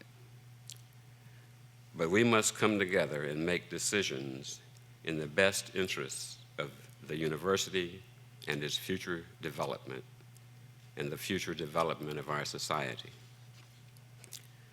To resolve the difficulties we face, we must get away from the blame game and focus our efforts on developing sustainable solutions. We are making progress on our campuses. Of course, patience is a virtue in situations like this. It takes time to rebuild confidence and trust. Just as these problems did not evolve overnight, real solutions will not come quickly. So as leader of this four-campus university system, I'm here to share with you our progress. In November, as has been mentioned, the board announced a series of diversity, equity, and inclusion initiatives that the system and campuses are making great progress toward. Just this week, we announced the culmination of our nationwide search for a first-ever Chief Diversity, Equity, and Inclusion Officer for the UM system, using a search committee that has included students, faculty, and staff, chaired by Missouri S&T Chancellor Schrader, and I thank you, Cheryl. 3 finalists have been selected, and public forums on the candidates are set to start next week. We also announced $921,000 in one-time funding for campus initiatives to enhance progress toward creating a more diverse, inclusive, and equitable organization. The initiatives were identified in collaboration with campuses and will address joint priorities as well as the unique needs of each institution. To date, we've established diversity, equity, and inclusion task force at the system, chaired by Dr. S. David Mitchell of the MU Law School, and announced the first phase of members made up of representatives from all 4 campuses. They have had their first meeting and to begin developing strategies, plans, and metrics for the UM system. The task force will also be seeking input from students, faculty, and staff on each of our campuses. An RFP has been issued seeking a firm to conduct a comprehensive audit of all diversity, inclusion, and equity activities on all 4 campuses and at the system. We've ensured that for the first time ever, all 4 UM system campuses now have campus chief diversity, equity, and inclusion officers in place with a direct reporting line to the chancellor on every one of our campuses. And we've initiated a full review of all UM system policies as they relate to staff and student conduct. We're committed to involving all of our student groups on all 4 campuses as we look for solutions to the issues that challenge us, and have been developing mechanisms to ensure that student voices are always heard. We're also making progress at the Capitol. I mentioned earlier that I've been to Jeff City meeting with senators and representatives who have tough questions about the current status of our public institutions. They've asked us to take a hard look at the faculty waiver and workload process, and that is what we're doing. Our academic leaders on the 4 campuses have begun a review of our instructional waiver processes and have formed a task force that will provide a report on steps to improve the process by April this year. Improvements will include a better definition of the research and administrative tasks appropriate for waiver consideration, a strengthened monitoring process, a review of productivity by department, and better communication of the outcomes to the legislature and to the general public. They've asked what we're doing in response to the football team's involvement in last fall in Columbia. We shared with them Mac Rhodes, our athletics director at Mizzou, Mac's plan with his coaches to get in front of the conversation with their players and staff. The MU Athletics Department is working diligently to implement several initiatives that will better equip our student athletes to understand and confront issues in a manner to evoke positive change to help the university move forward. And we've all heard the possibilities that the legislature could make a significant cut to the university's funding. It is our hope that our elected officials care about the well-being of the state of Missouri too much to weaken one of the state's most important assets. We'll continue to communicate the value of the UM system and what we provide to the state.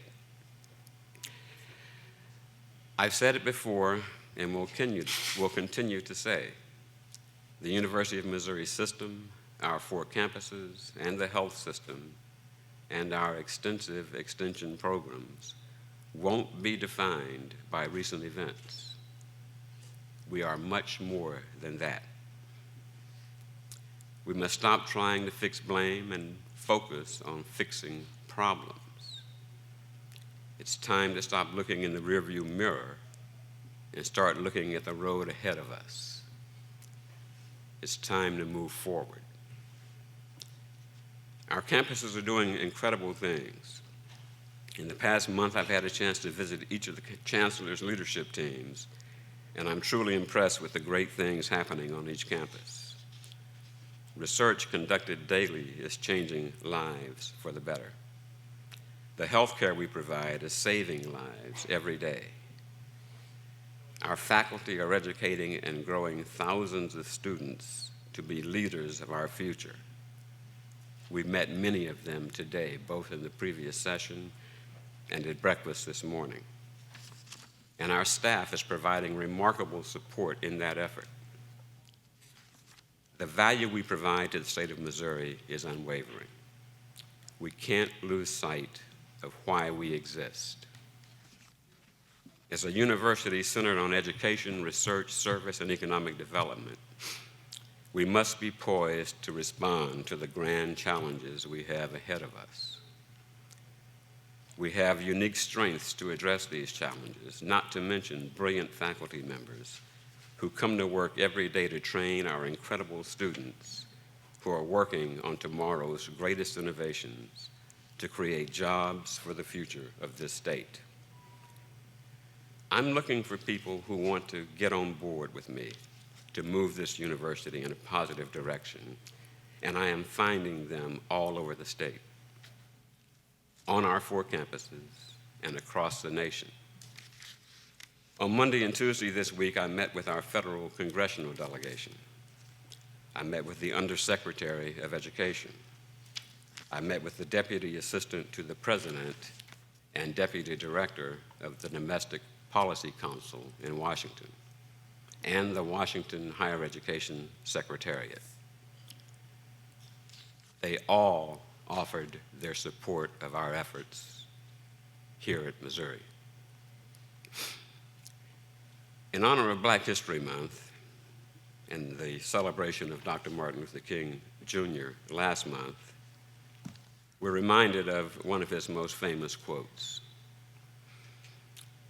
The ultimate measure of a man or a woman is not where he or she stands in moments of comfort and convenience, but where he or she stands at times of challenge and controversy. When I was asked to take on the task of running the UM system, it is only my alma mater and this important work that could keep me from the luxuries of my retirement. I believe in this place, and I believe in its future.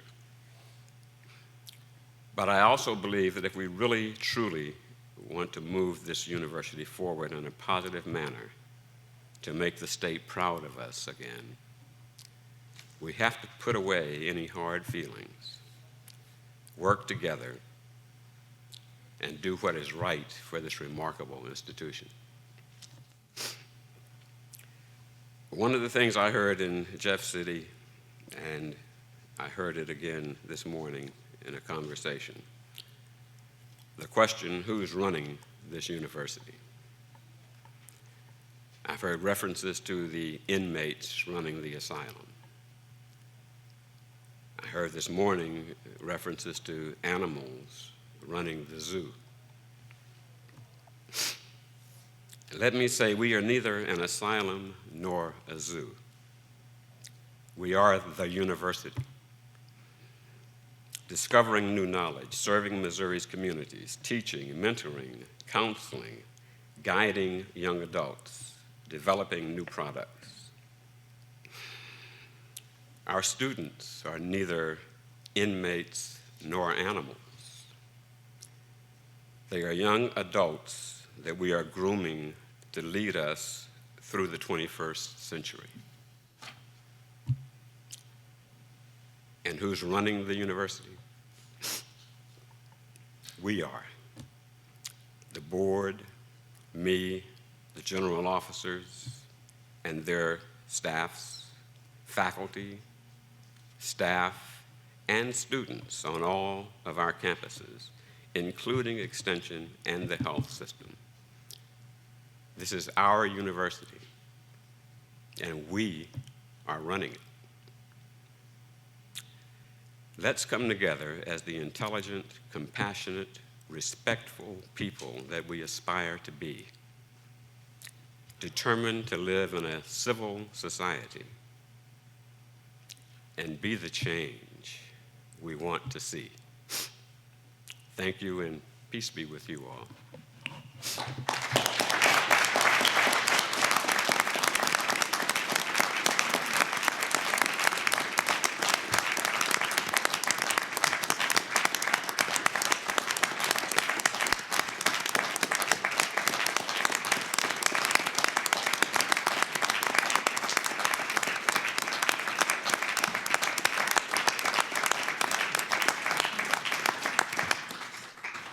Thank you very much, President Middleton. Now on to more mundane tasks. Up next on the agenda is the approval of the consent agenda. Got a second? Second. Cindy, please call the roll. Curator Cups, Yes. Curator Graham, Yes. Curator Henriksen, Yes. Curator Phillips, Yes. Curator Snowden, Yes. Curator Steelman. Yes. Okay, all votes in favor. Thank you. Next on the agenda is Interim Chancellor Foley presenting the MU strategic plan.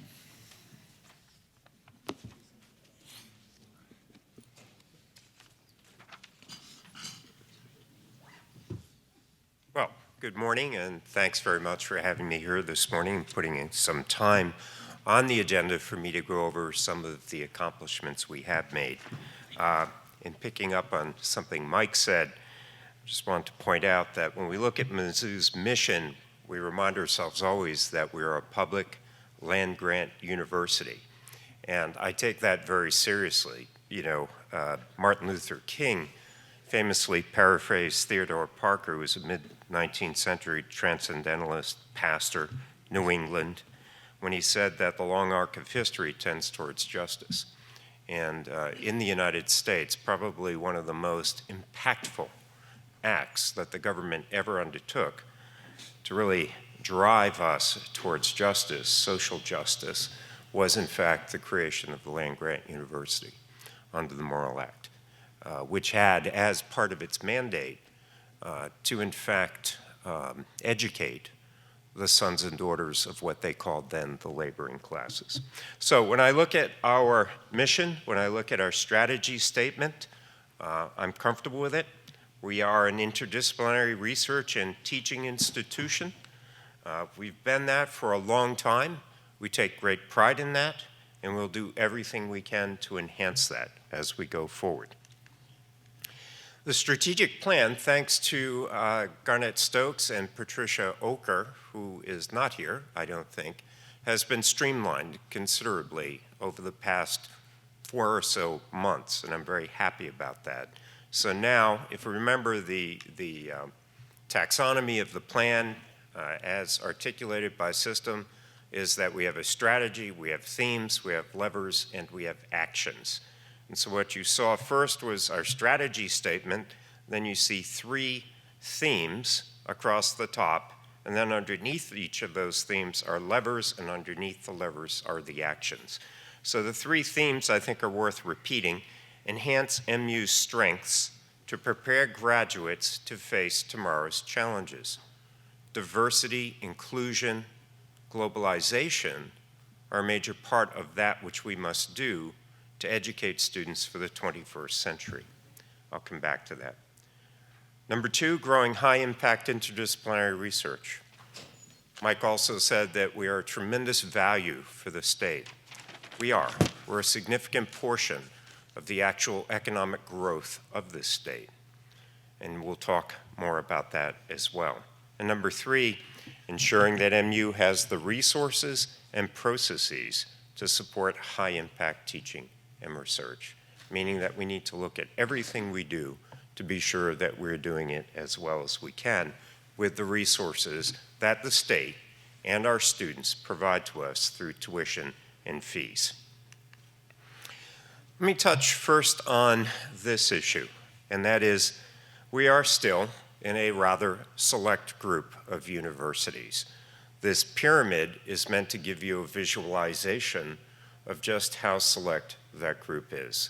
The tip top of the pyramid are 62 institutions that are part of the Association of American Universities.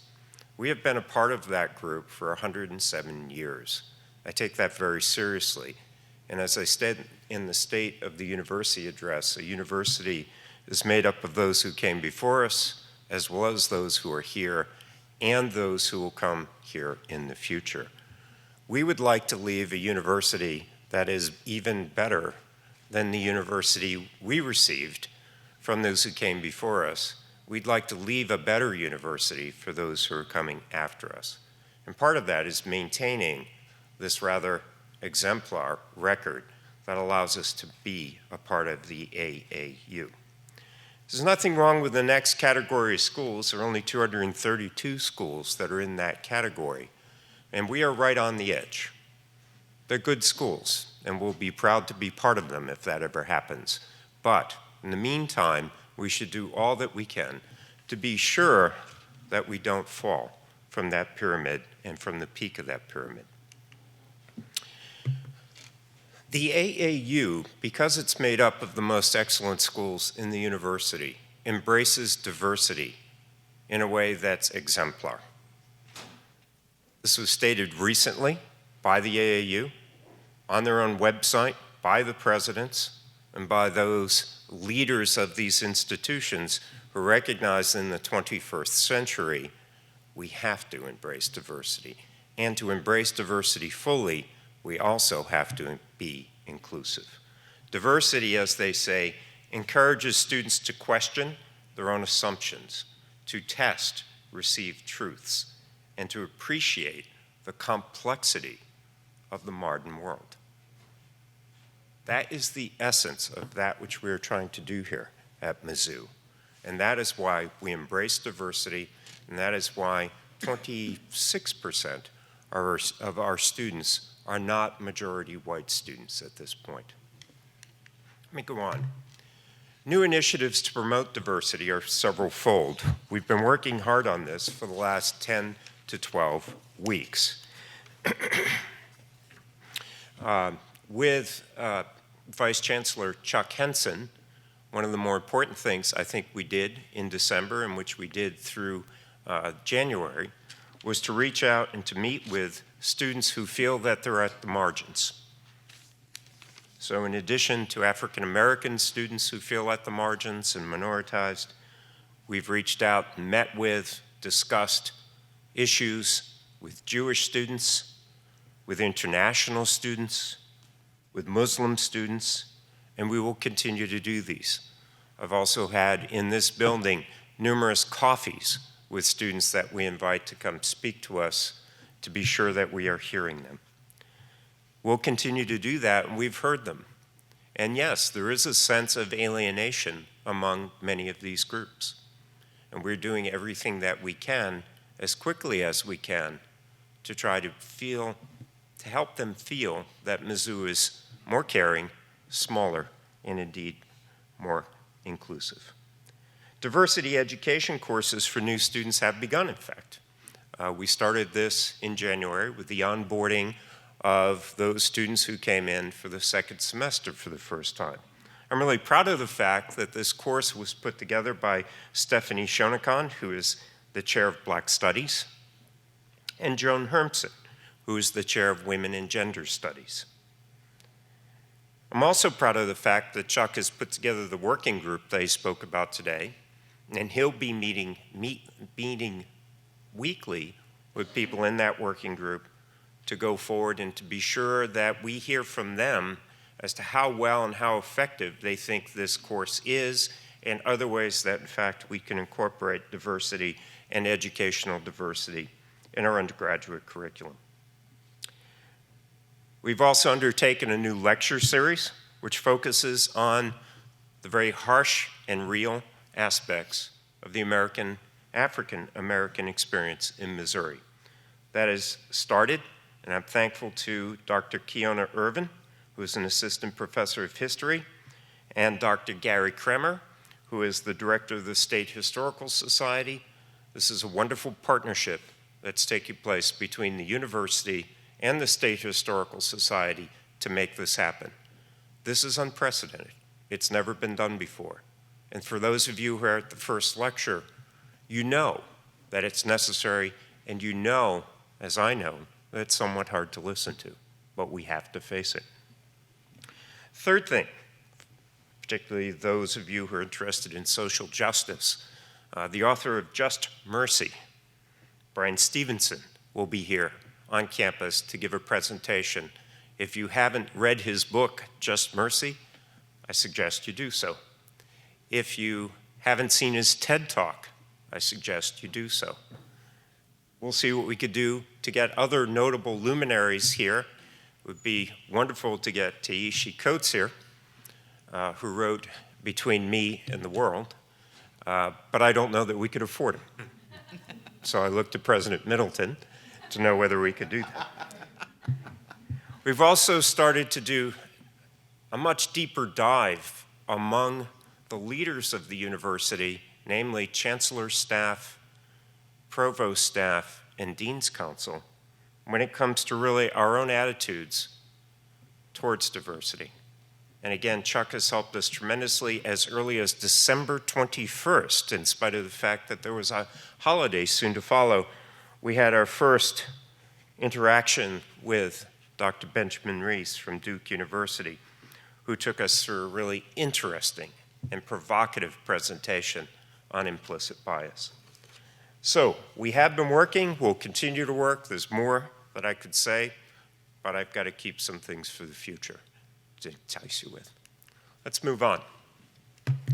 Enhancing MU's strength to prepare graduates to face tomorrow's challenges, increasing student research and creative activities. We now have an undergraduate virtual arts and design showcase, which is a wonderful venue for students to display and discuss their scholarly work along any lines, and they can do so with the university community in an exhibition setting. We're seeking to increase the number of students who are involved in undergraduate research, and we've already seen a 50% increase, and I'm committed to putting more resources towards that so that students who come to this university realize that they are at a top-notch research university, and even more of them can take part in the life of the research university. The Express program is funded on federal grants that bring students from underrepresented groups into the life sciences.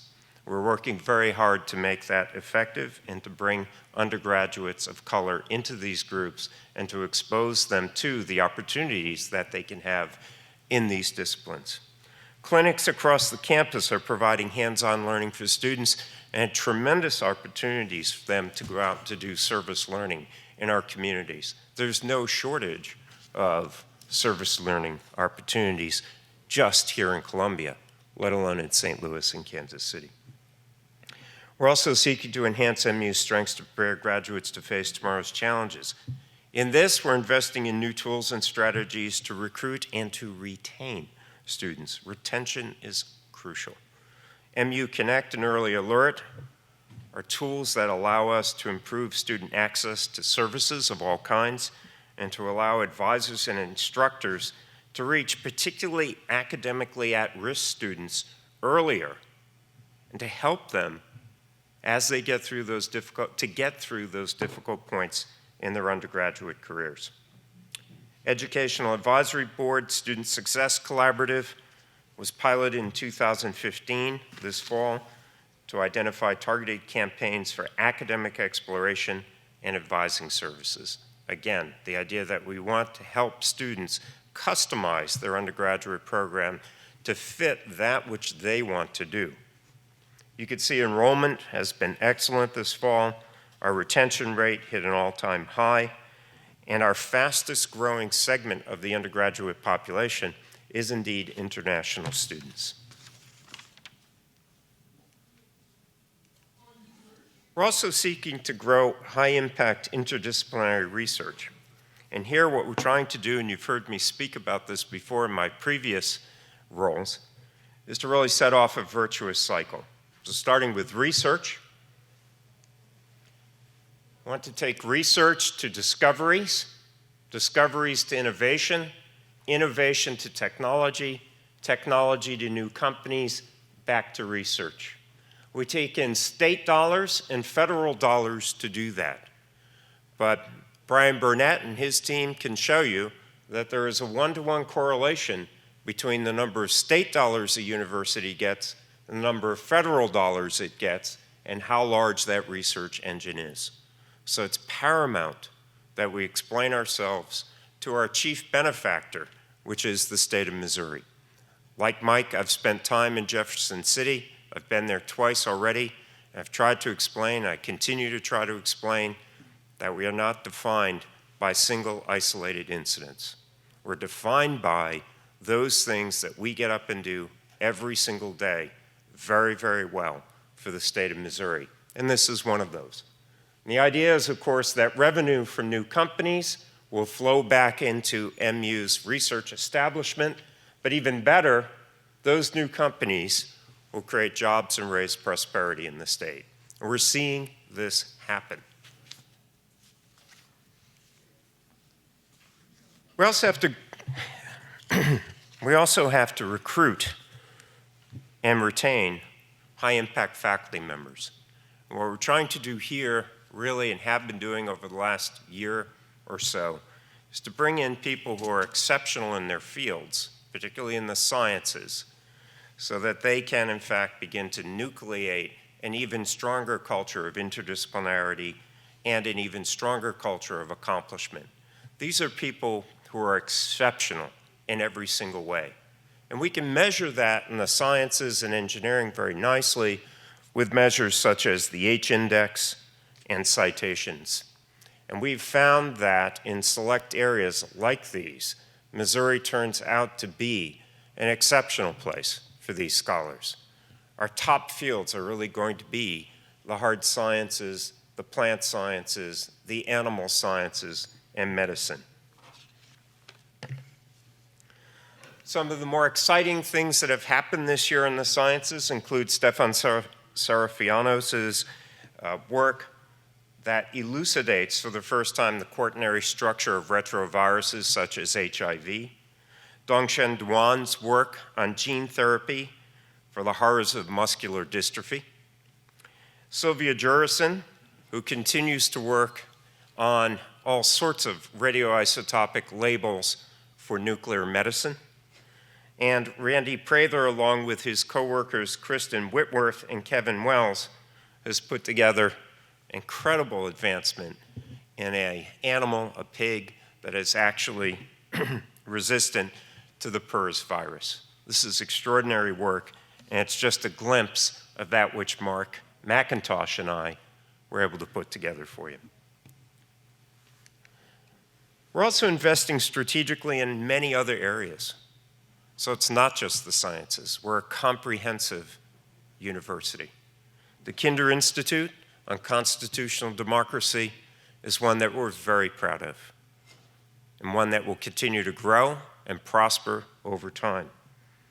For those of you who haven't been to the Thompson Center on Autism and Neurodevelopmental Disorders, day in and day out, we're helping young people with these conditions cope with life and learn how to cope with life, while at the same time doing fundamental research on treatment and biomarker identifications. We've had 2 visits recently, one from Senator Blunt, which was exceptional, and a second one from Governor Nixon, which was even better because he promised us $5 million, and if the State House passes it, then we'll be able to expand this center. We also have the John Murray Center for Documentary Journalism. Many of you met Jonathan. He's a fascinating guy. It really goes right to our strength, right? A tremendous strength in journalism. And lastly, but not least, we realize that St. Louis is becoming the world capital for plant science. The Danforth Center is a crucial part of that. And we are now in a strong partnership, in fact, with the Danforth Center. And one of those high-impact faculty members that I mentioned we've hired, Blake Myers, who is just astonishing, is in fact a co-hire between Danforth Plant Science Center and MU. We envision 4 people being hired, 2 who will be housed here, 2 will be housed in St. Louis. We're also seeking to reward excellence among our faculty and our staff. We have a lot to do here. But it's important to start where you can. And it's important to start systemic problems and to nip them and contain them if you can. And I'm glad to say that we've done that now for our graduate students. Currently, the minimum stipend among our graduate students is at $12,000. We're at the absolute bottom of Midwestern public universities. Next year, our minimum stipend will be at $15,000, which will put us in about the middle of those universities. The following year will be closer to where we should be, which is at $18,000, which will put us just above the middle of the very top of the pyramid, the AAU schools. So if you chart that out on a piece of paper, that's what this looks like. So over the last 2 years, Leona Rubin and I have been incrementally adding money to the minimum stipend, and now we're doing a quantum leap. And we think that's going to really be beneficial not just to the students we have, but to the kinds of students that we need to bring here, and we need to recruit MU to retain the best of the best faculty and to do the very best kinds of research.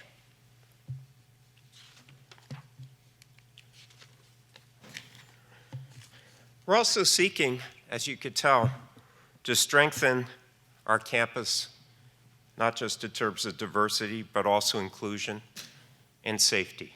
And we learned a lot of hard lessons last semester. One of the lessons we learned is that we needed someone to be focused on these issues day in and day out. That someone you've now met is Chuck Henson. Chuck will be reporting directly to me, directly to the chancellor. My door is open to him at any time, and believe me, he walks through it all the time, and he has direct access to me, no appointment necessary. I'm putting a lot of faith and a lot of resources behind Chuck, but I really believe he could do it. Secondly, we've created an Office of Civil Rights and Title IX under an exceptional person, Ellen Erdley, a very well-trained attorney who came to us last year from the DC area. She and Chuck have built a wonderful collaboration, and she will be a part of this overall Department of Inclusion, Diversity, and Equity. And thirdly, under the leadership of Doug Schwant, who's sitting right over there, I was amazed when I came on board on November 11th to see what a great job the MUPD was doing. They are one of the most highly accredited police forces in the state of Missouri. They're as highly accredited as the state police. And that often goes unrecognized. They are highly trained and highly effective. But what I also saw was some really fatigued cops. They were tired, right? We are much lower in total number per student than any of the university of our size. So we are going to increase the number of police officers by 25%. And as we increase the number of police officers by 25%, we'll also have the opportunity to enhance the diversity of the MUPD. We're also increasing the number of dispatchers by 50%. And if you ask me if that means going from 1 to 2 or 2 to 4, I'm not sure, but Doug can help me answer that. Let me move on to this issue, and that is prioritizing new construction, renovation, and infrastructure.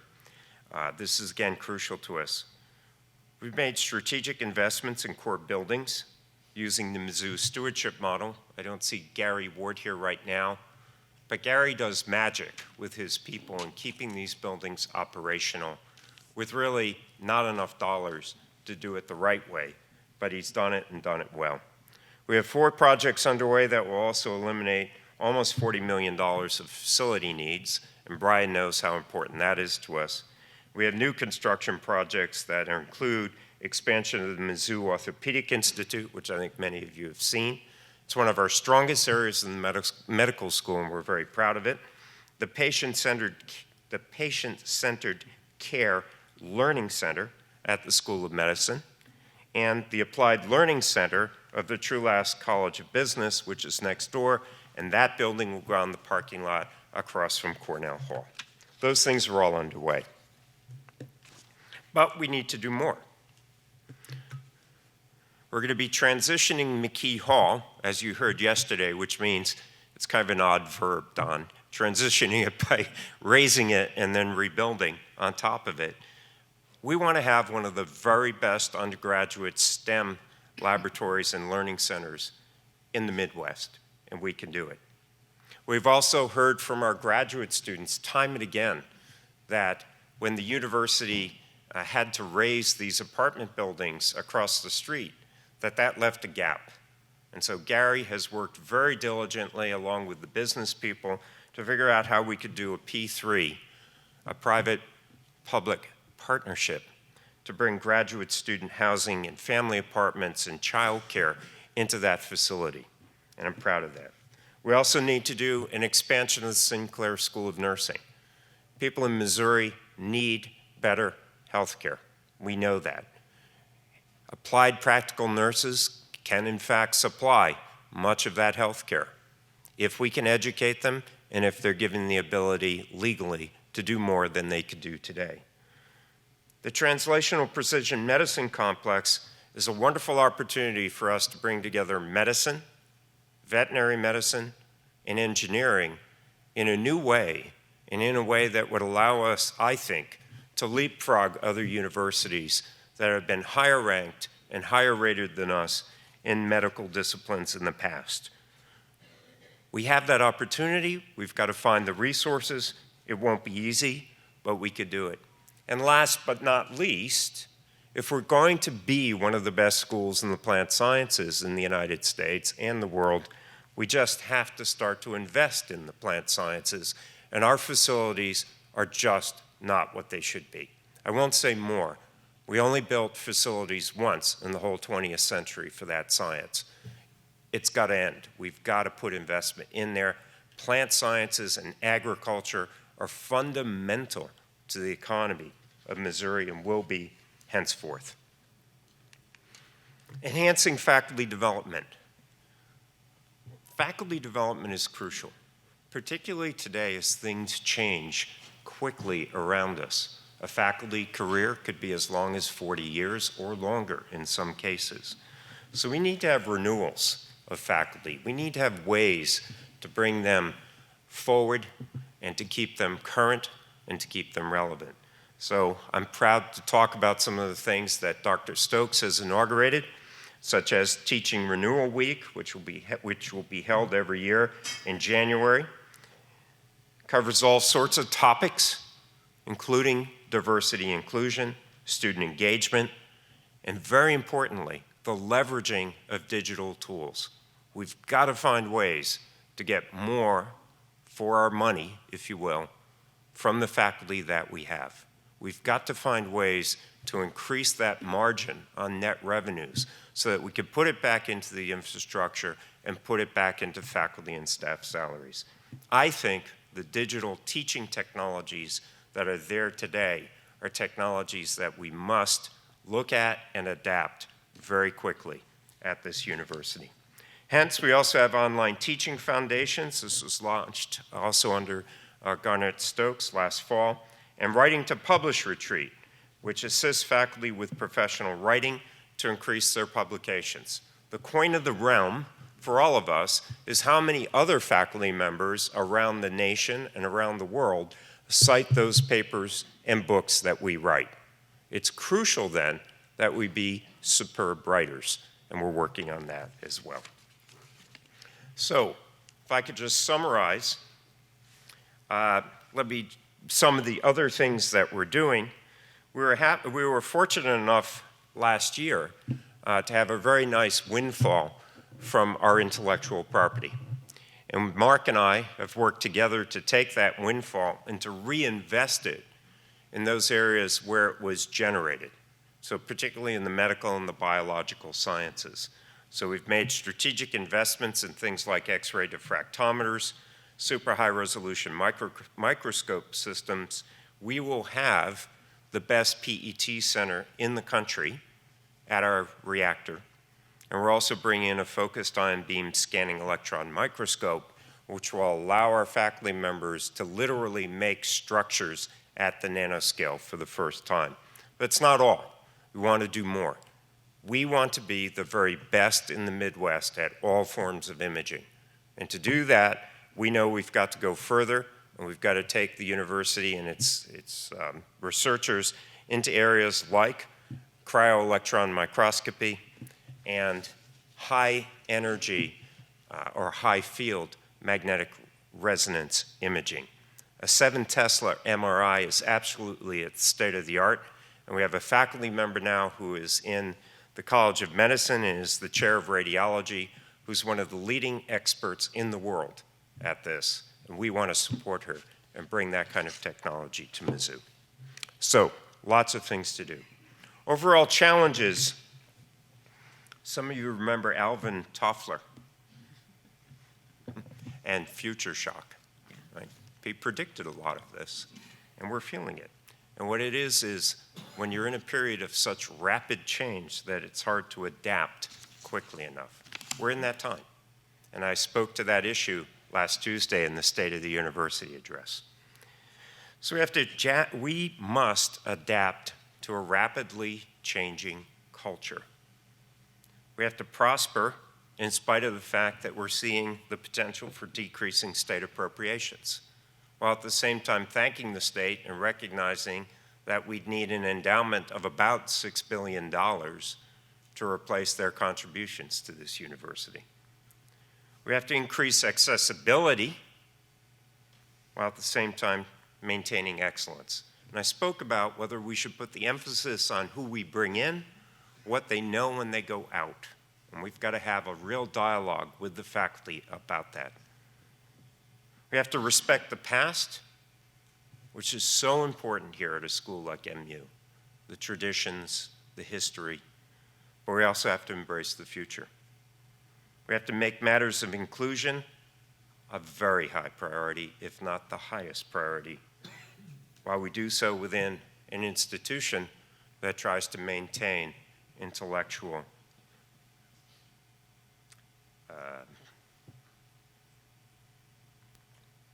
leadership.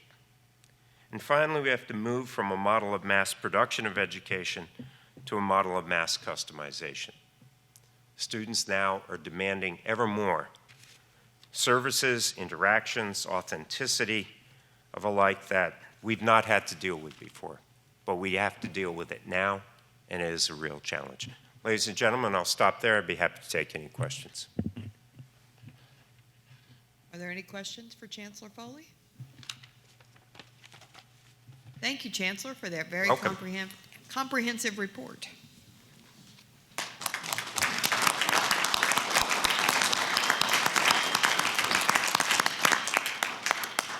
Now I would ask Jack Watring to join me at the podium.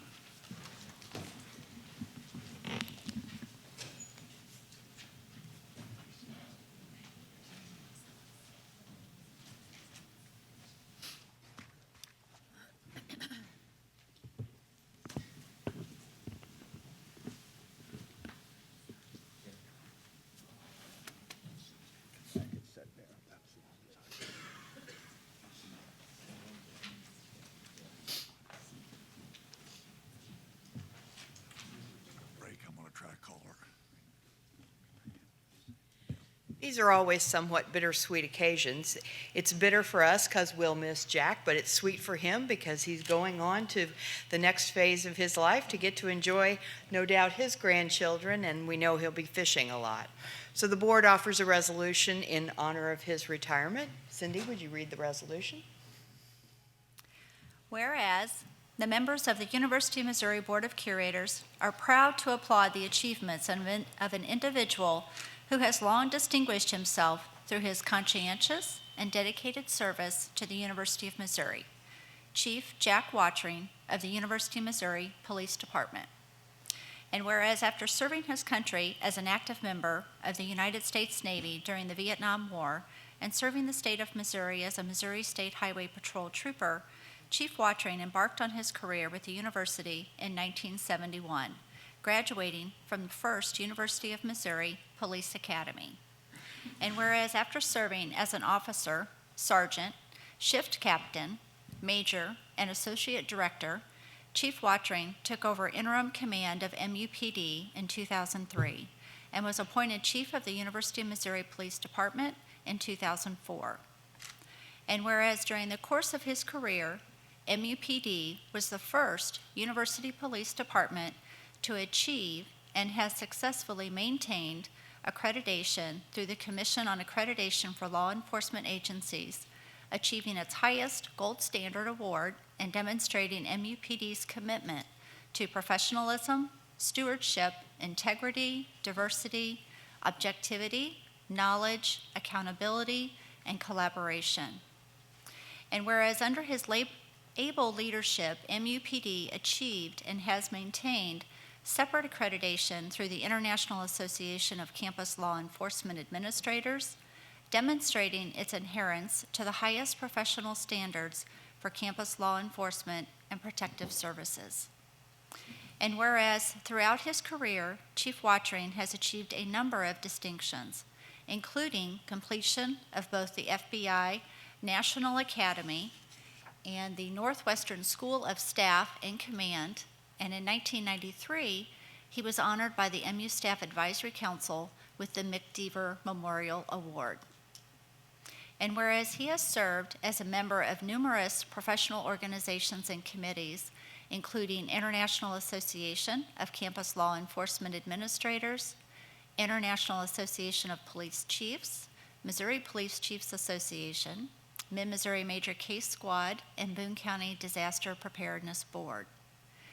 And whereas he has dedicated his entire career to serving and protecting Mizzou's students, faculty, staff, retirees, alumni, and visitors, partnering with members of the Mizzou family to provide a safe environment and peaceful quality of life on campus.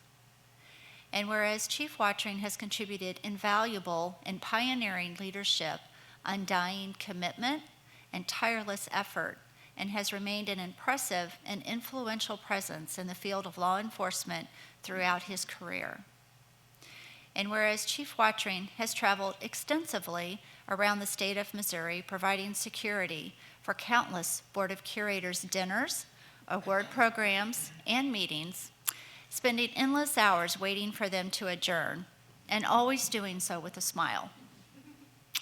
And whereas Board Chair Pam Henriksen recalls Chief Watring's dedication to his important work and appreciates his willingness to always make the safety of the board his priority. And whereas Chief Watring retired from the University of Missouri on June 15, 2014, after 44 years of exemplary service. And whereas he will have much more time to bass fish with the Ozark Mountain Anglers Club, win more tournaments and trophies, and tell more amazing fishing stories. Now, therefore, be it resolved that the Board of Curators, on behalf of the students, faculty, staff, and alumni of the University of Missouri System, and on behalf of the citizens of the state of Missouri, does hereby adopt this resolution in appreciation of the dedicated and devoted service of Chief Jack Watring. And be it further resolved that the Secretary of the Board of Curators cause this resolution to be spread upon the minutes of this meeting, and a duly inscribed copy thereof be furnished to Chief Jack Watring. I would entertain a motion from the board to approve the resolution. So moved. Second. Cindy, please call the roll. Curator Cups? Yes. Curator Graham? Yes. Curator Henriksen? Yes. Curator Phillips? Yes. Curator Snowden? Yes. Curator Steelman? Yes. Okay. All votes in favor. Thank you very much.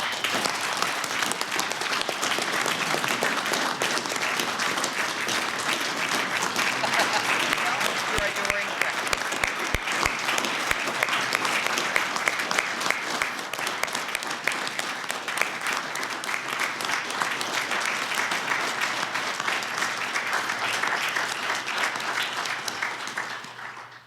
Thank you.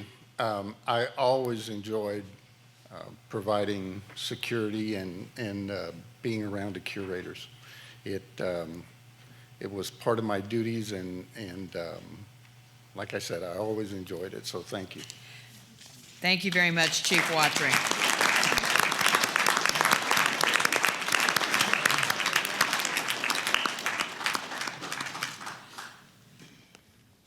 Now, is there any other business for the good and welfare of the board? Seeing none, I would, Curator Cups? No.